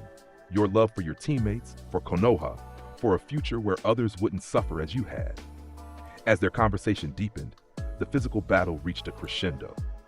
Obito, drawing on the Ten Tails' nearly limitless chakra, unleashed techniques that could have leveled mountains. Naruto countered with increasingly refined applications of six paths power, not overwhelming force, but precise interventions that neutralized threats while minimizing collateral damage. The turning point came not through superior firepower, but through connection. Using a technique that synthesized his father's flying thunder god, his own six paths chakra, and the empathic abilities he had developed through years of partnership with Kurama, Naruto established a three-way consciousness link between himself, Obito, and Kakashi, who had fought his way to their location. Within this shared mental space, teacher and students reunited across decades of separation. Kakashi witnessed firsthand the manipulation Obito had endured, the genuine idealism that had been twisted toward destructive ends. Obito experienced Kakashi's decades of grief and regret, the daily visits to the memorial stone, the life lived in honor of a friend believed dead. Most crucially, both witnessed an alternative vision, not the false perfection of infinite Tsukuyomi, but a world where understanding transcended vengeance, where cycles of hatred were broken through conscious choice rather than enforced illusion. This is the reality worth fighting for, Naruto told them both. Not perfect, not painless, but genuine. Built on choices made with full awareness, on connections forged through shared struggle rather than imposed harmony. The impact of this shared experience created a fracture in Obito's resolve, a moment of genuine doubt about the path he had followed for decades. In that moment of vulnerability, Naruto acted, not with a killing blow, but with an offering of redemption. Placing his hand on Obito's chest, directly over his heart, Naruto channeled Six Paths chakra to purify the corruption that had sustained the older Uchiha's hatred. "Your life doesn't have to end in darkness," he said quietly. "There is still time to walk toward the light you once believed in." The chakra transfer created a cascading effect within the Ten Tails' incomplete form. As Obito's consciousness shifted, his control over the beast faltered, creating an opening for Naruto to implement the strategy he had prepared for this moment, a modified version of the Six Paths, planetary devastation that would separate and secure the components of the Ten Tails rather than destroying them. Truth-seeking orbs expanded around the thrashing beast, creating a containment field that isolated its chakra from Obito's control. Within this field, Naruto performed a separation technique that extracted the consciousness and chakra of the individual tailed beasts that had been absorbed into the Ten Tails form. As these distinct energies emerged, Naruto directed them into prepared vessels, specialized seals designed with Hagoromo's guidance to house the Biju temporarily without causing them pain or limiting their consciousness. Unlike traditional Jinchuriki seals, these containers were consensual and comfortable, respecting the beings they housed. The extraction left behind a husk, the original Gedo statue that had formed the Ten Tails' physical shell. This too, Naruto sealed, using a dimensional technique that banished it to a pocket realm where it could harm no one. With the immediate threat contained, attention turned to Obito, who lay unconscious but alive, his body returning to its human form as the Ten Tails' chakra dissipated. Kakashi knelt beside his former teammate, emotions too complex for words evident in his expression. "He can be healed," Naruto said quietly, joining Kakashi. "Not just physically, but spiritually. The manipulation he endured, the corruption of his ideals, these can be addressed given time and proper care." "After everything he's done?" Kakashi questioned, his voice carrying both hope and doubt. "Redemption isn't earned through past actions, but through future choices," Naruto replied. "He deserves the chance to make those choices consciously, free from manipulation." This philosophy of rehabilitation, rather than retribution, would become one of the defining principles of the post-war era. Obito, eventually recovered and reconciled with his former teammates, would play a crucial role in the transformation of the shinobi world. His unique experience of both darkness and redemption providing perspective unavailable to those who had walked straighter paths. The war seemed won. Obito neutralized, the Ten Tails contained, the reanimated forces either sealed or freed from control. Yet as the Allied forces began to celebrate this unprecedented victory, a new threat emerged from an unexpected direction. Kabuto Yakushi, having been located and supposedly neutralized by Itachi and Sasuke through a complex genjutsu technique, had implemented a final contingency plan before his defeat. Deep within the mountain complex, a special reanimation circle activated, drawing on stored chakra to complete its forbidden technique. From this circle emerged the one figure Naruto had hoped to avoid confronting, the real Madara Uchiha, reanimated at the height of his power, with both Eternal Mangekyo Sharingan and Rinnegan active. Unlike the other reanimated shinobi, this Madara emerged completely free from Kabuto's control, having modified the technique through his own deep knowledge of forbidden jutsu. His first action was a display of power that shook the confidence of even the most seasoned Allied commanders, a perfect Susanoo that dwarfed the battlefield, followed by a meteor summoning technique that would have devastated the Allied forces had Naruto not intercepted it with his own enhanced power. "So," Madara observed, studying Naruto with interest as their techniques collided, "Hagoromo's chakra has found a new vessel." "How?" Nostalgic. The confrontation that followed tested even Naruto's transcendent abilities. Madara possessed not only incredible power, but also the tactical genius that had made him legendary, a mind that had planned contingencies spanning decades, anticipating and countering obvious strategies before they were implemented. "You fight well," Madara acknowledged as they exchanged techniques that reshaped the landscape. "But you lack the resolve that comes with centuries of purpose. Your heart remains divided between individuals you cherish and the greater vision you serve." "That's not weakness," Naruto countered, deflecting a barrage of black flames with his truth-seeking orbs. "Connections to others don't diminish purpose. They give it meaning." Their philosophical debate continued alongside physical combat that pushed both to their limits. Madara, despite being reanimated, demonstrated techniques thought lost to history. Perfect storm release combinations, wood release variants that even Hashirama didn't recognize, and rinnegan applications that suggested deeper understanding of the dojutsu than even Nagato had achieved. Yet for every technique Madara deployed, Naruto found a counter, not through matching power with power, but through his unique synthesis of Six Paths chakra, natural energy from Sage Mode, and the perfect partnership he had developed with Kurama. Where Madara sought to overwhelm, Naruto redirected. Where Madara attacked with precision, Naruto responded with adaptability. The tide turned definitively when Naruto implemented a strategy developed with Hagoromo's guidance, a sealing technique specifically designed for reanimated entities of Madara's caliber. Using the unique properties of truth-seeking orbs, which could nullify the impure world reincarnation's regenerative abilities, Naruto systematically limited Madara's options until the ancient Uchiha faced a critical decision. Impressive, Madara acknowledged as the sealing technique began to take effect, but ultimately futile. This reanimated form was merely a stepping stone. With those cryptic words, Madara performed a sequence of hand signs never before witnessed, a technique he had apparently developed during his decades of seclusion, designed for this specific contingency. The jutsu forced his reanimated body to sacrifice its immortality in exchange for genuine resurrection, converting the chakra of the Edo Tensei into living flesh. The newly living Madara immediately implemented the next phase of his plan, moving to absorb the scattered components of the 10 tails that Naruto had carefully contained. Though Naruto had anticipated this possibility and established multiple layers of protection around these seals, Madara's centuries of preparation included countermeasures for each safeguard. "You see the futility of your approach," Madara commented as he systematically broke through protections that should have been impenetrable. "Your desire to preserve rather than control creates inherent vulnerabilities. True security requires absolute authority.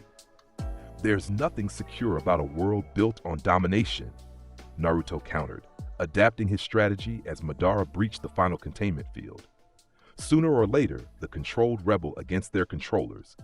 That's the lesson of history you've chosen to ignore. Despite Naruto's best efforts, Madara succeeded in absorbing a portion of the Ten Tails' power, enough to undergo a transformation similar to Obito's, his body taking on the pale appearance and enhanced abilities of a Ten Tails Jinchuriki. Yet unlike Obito, whose control had been imperfect due to the beast's incomplete state, Madara achieved perfect integration, accessing abilities that hadn't been seen since Hagoromo himself walked the earth. The battlefield itself could no longer contain their confrontation.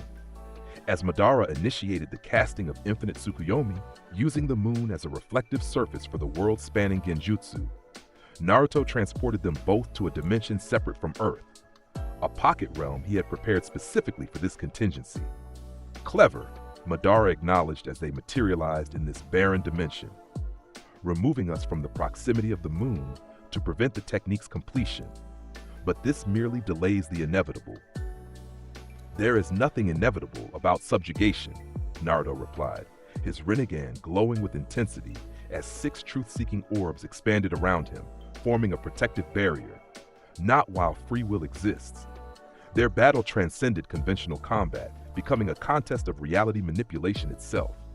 Madara, drawing on the Ten Tails' power, attempted to reshape the dimension to his advantage, altering gravity, manipulating elemental compositions, even adjusting the flow of time in localized areas. Naruto countered with increasingly refined applications of Six Paths techniques, maintaining the integrity of the space while simultaneously pressing his own offensive.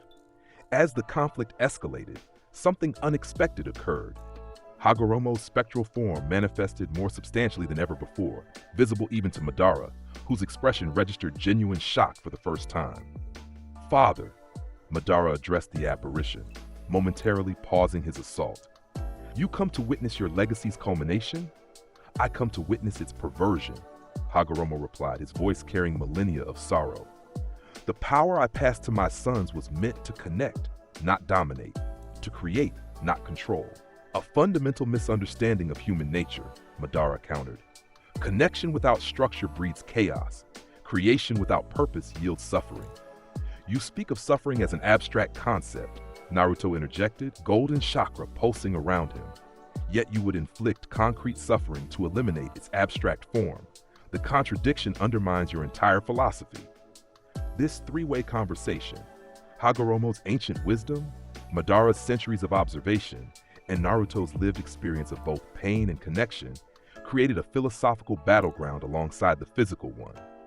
Each perspective contained elements of truth, yet Naruto's unique synthesis, acknowledging suffering's reality while refusing to let it define humanity's potential, gradually revealed the fundamental flaws in Madara's vision. The decisive moment came not through overwhelming power, but through unexpected intervention. Sasuke, having completed his mission against Kabuto with Itachi, arrived in the dimensional battlefield through a space-time technique they had developed together.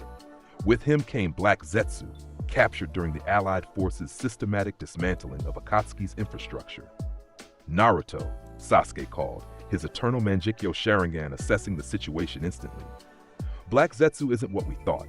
He's not Madara's will-given form. He's something older, something connected to the origin of the Ten Tails itself." This revelation created a momentary opening in Madara's focus.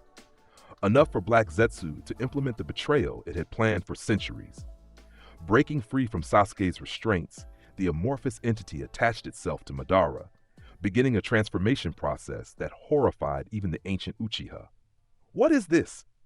Madara demanded as his body began changing against his will, his carefully crafted form distorting into something alien. "The fulfillment of a promise made long before your birth," Black Zetsu replied, its voice carrying triumphant malice. "You were never the end of this plan, Madara, merely a vessel for her return." The her in question revealed itself as Madara's form completed its transformation.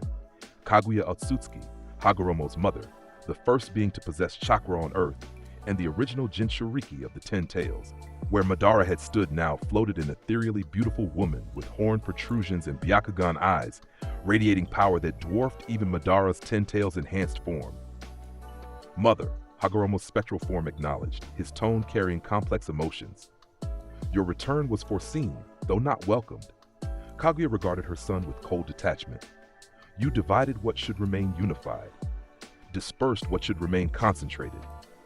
The chakra of this world belongs to me alone, a principle your children have repeatedly forgotten."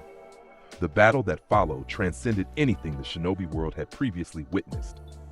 Kaguya, possessing power beyond even the Ten Tails, demonstrated abilities that defied conventional understanding of ninjutsu: instantaneous creation and destruction of dimensions, manipulation of fundamental forces, techniques that affected the targets at genetic levels rather than merely physical ones. Yet in Naruto and Sasuke, now fighting in perfect coordination, she faced opponents uniquely equipped to counter her transcendent abilities. Naruto's six-path chakra, derived ultimately from Kaguya herself, allowed him to understand and counter her techniques at their most fundamental level. Sasuke's visual prowess, enhanced by both eternal Mangekyo Sharingan and the unique spatial manipulation abilities he had developed, provided the tactical perspective needed to anticipate her multidimensional strategies.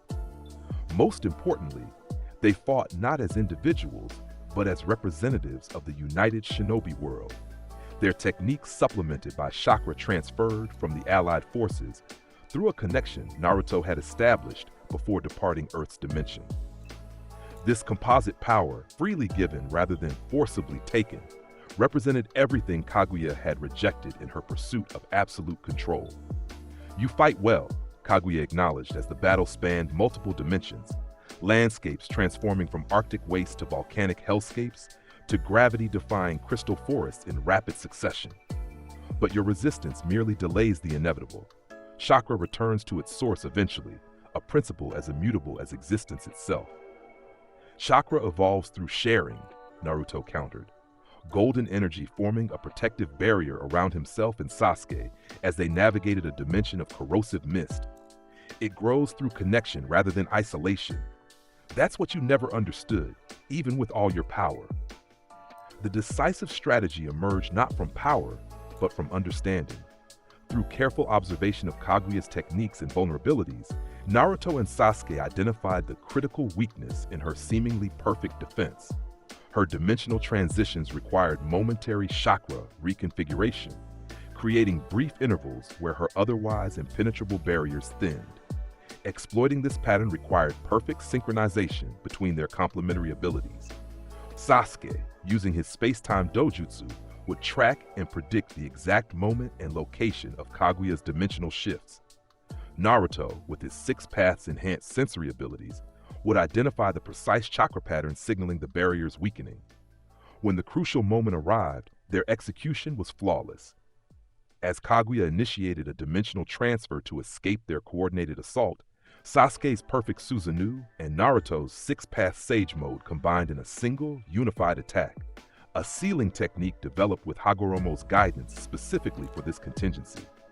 6 paths, planetary sealing they called in unison, their chakra forming a complex pattern that enveloped Kaguya mid-transition. The technique didn't seek to destroy Kaguya, an impossibility given her fundamental connection to chakra itself, but to return her to the sealed state Hagoromo had originally designed, with additional safeguards to prevent future manipulation by entities like Black Zetsu. As the sealing completed, forming a new celestial body in the dimensional void, Hagoromo's spectral form approached his sealed mother with an expression of solemn resolution. The cycle continues, he observed.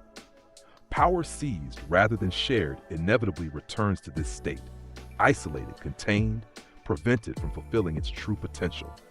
With Kaguya sealed and the immediate threat neutralized, attention turned to restoration. The dimensional battlefield began to destabilize without Kaguya's power sustaining it, necessitating an immediate return to Earth.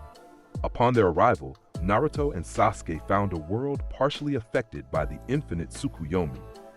Those who had been caught in the moonlight before Naruto transported Madara away were suspended in cocoons of divine tree material, their consciousness trapped in personalized illusions of perfect fulfillment. They can be freed, Naruto assured the worried allied commanders. The technique's power source has been sealed, making it vulnerable to disruption. Using a combination of Sasuke's visual prowess to identify the technique's chakra pathways and Naruto's 6 paths abilities to safely disrupt them, they systematically released those trapped in the genjutsu. As consciousness returned to the affected shinobi, they described experiences of perfect worlds, realities where lost loved ones returned, where wars never occurred, where personal dreams manifested without effort or obstacle.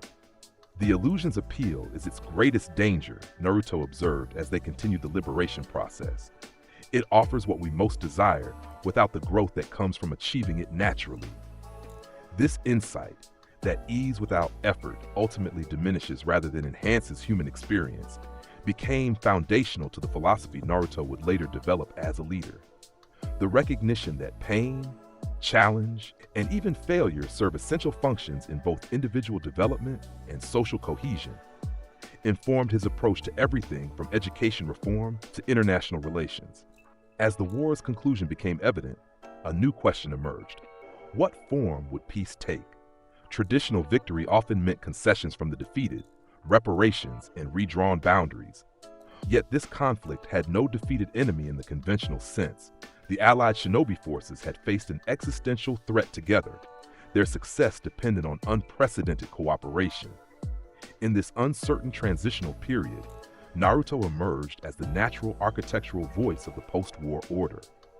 Addressing the assembled leadership of all 5 great nations, he proposed a framework that would have seemed utopian before the shared experience of battle, a permanent alliance structure, regularized diplomatic exchanges, standardized mission classifications across village boundaries, and coordinated approaches to emerging threats. The walls between our villages served a purpose in their time, he acknowledged. They protected distinctive approaches to ninjutsu, preserved unique cultural identities, provided security in an era of constant conflict. But walls that protect can also isolate, preventing the cross-pollination of ideas that drives innovation and understanding. This vision, reducing barriers without eliminating the distinctive character of each village, resonated with leaders who had witnessed firsthand the power of unified purpose. The Shinobi Union was formally established, with rotating leadership and headquarters that shifted between the 5 great villages on a regular schedule. As this new international order took shape, Naruto's attention turned increasingly toward Konoha itself. Tsunade, having led the village through war and into peace, announced her intention to step down as Hokage once stability had been fully restored. The next generation should guide the peace they helped create, she declared during a private conversation with Naruto. And there's no question who that leader should be. The transition occurred with ceremonial weight but practical smoothness. On a clear spring day, with citizens gathered in the village center and representatives from all allied nations in attendance, Tsunade removed the Hokage hat and placed it on Naruto's head. "I present to you Naruto Uzumaki," she announced, her voice carrying across the assembled crowd. "7th Hokage of Konohagakure, inheritor of the Will of Fire, and architect of the peace we now enjoy." The response transcended ordinary celebration. From rooftops, windows, and streets, the citizens of Konoha expressed not merely approval, but a deeper sentiment, recognition that the orphan child once feared and shunned had become not only their protector, but the embodiment of their highest ideals. Among the most emotional observers was Hinata Hyuga, whose unwavering faith in Naruto had persisted from their academy days through war and transformation. As the ceremonial duties concluded and the formal reception began, Naruto found his way to her side, their fingers intertwining with natural ease. "You always saw me," he said quietly, blue eyes meeting her pale lavender gaze, "even when I couldn't see myself clearly." "I saw what was always there," she replied, her voice carrying the quiet confidence she had developed, the heart that refused to break, the spirit that insisted on believing in others, even when evidence suggested otherwise. Their relationship, which had evolved from childhood admiration to adult partnership during the challenges of war, represented another aspect of Naruto's philosophy, that connections formed through genuine understanding provide foundations stronger than any architectural structure. In the years that followed, Naruto's leadership transformed not only Konoha but the broader shinobi world. The Hokage office, once primarily military in function, expanded to encompass educational reform, economic development, technological innovation, and social welfare. Villages once isolated by suspicion and competition became nodes in a network of cooperative exchange, their distinctive approaches to ninjutsu enriching rather than threatening one another. Perhaps most significantly, the relationship between humans and tailed beasts fundamentally transformed. Using the understanding he had developed through his partnership with Kurama, Naruto established a new paradigm, one where Biju were recognized as sentient beings with rights and dignities rather than merely weapons or power sources. Those tailed beasts who desired Jinchuriki partnerships could form them on the model Naruto and Kurama had pioneered, mutual respect and cooperation rather than domination and containment. Those who preferred independence could establish territories within the vast natural preserves created through international agreement, protected from exploitation by unified shinobi commitment. "You fulfilled Hagoromo's vision," Kurama observed one evening as Naruto stood on the Hokage monument, overlooking the village illuminated by sunset. "Perhaps surpassed it." He sought understanding between his sons. "You've created understanding between entire nations." "The work continues," Naruto replied, his gaze taking in not just Konoha, but the world beyond. Peace isn't a destination, but a practice, one requiring constant attention and renewal. As if summoned by this reflection, Hagoromo's spectral form appeared beside them, fainter now, as his purpose in the material world approached completion. "When I divided my power between my sons, I hoped they would eventually find the path back to harmony, the ancient sage stated. I could not have imagined that harmony would require thousands of years and countless reincarnations to achieve. Yet here we stand, proof that even the longest journey reaches its conclusion eventually. Not a conclusion, Naruto countered gently. A new beginning. The cycles of reincarnation may end, but the work of creating understanding continues. Hagoromo smiled, a rare expression on his normally solemn features. Then I leave that work in capable hands. My chakra has found its final and most worthy vessel. As the sage's form faded into golden particles that merged with the sunset, Naruto felt the weight of inheritance settle more completely, not as burden, but as trust. The power of the 6 paths, the wisdom of ages, the responsibility of leadership, all aspects of the legacy he'd been prepared to carry since birth, though he hadn't known it until much later. What now? Kurama asked, his voice a comfortable rumble in Naruto's consciousness. Naruto smiled, turning toward the Hokage residence where Hinata waited with their children, Boruto and Himawari, who represented the future he had fought to secure. Now we live, he replied simply. We teach, we learn. We continue building a world where understanding transcends fear, where connection defeats isolation, where the peace we've achieved becomes the foundation for possibilities we haven't yet imagined. As he walked home through the streets of Konoha, citizens offered respectful greetings to their Hokage, not with the distant reverence once accorded to power, but with the genuine warmth reserved for someone whose journey they had witnessed and shared. From feared Jinchuriki to respected leader, from isolated orphan to the center of a network of connections spanning nations, Naruto's path had transformed not only himself, but the world he inhabited. In this transformation lay the ultimate fulfillment of both Hagoromo's ancient vision and Naruto's own childhood dream, not merely to be acknowledged, but to create a world where acknowledgement extended to all, where differences enriched rather than divided, where the power to change destiny rested not in legendary techniques, but in the simple, profound choice to understand rather than condemn. The era that followed would later be recorded in shinobi histories as the dawn of understanding, a period when barriers between villages diminished without erasing the distinctive character of each, when technological advancement accelerated through shared research rather than competitive secrecy, when the very definition of what it meant to be a shinobi expanded beyond combat proficiency to encompass diplomatic skill, cultural knowledge, and ethical wisdom. At the center of this transformation stood Naruto Uzumaki, 7th Hokage, inheritor of the Sage of 6 Paths, partner to the Nine-Tailed Fox, and living embodiment of the principle that understanding, once achieved, creates possibilities beyond imagination. And so, with the will of Hagoromo burning in his soul, Naruto reshaped the world, not with force, but with fate. If you want to see more powerful alternate timelines, drop your what-if ideas in the comments. Like, subscribe, and hit the bell to never miss a new story. Quiet storytelling, loud impact. See you in the next one.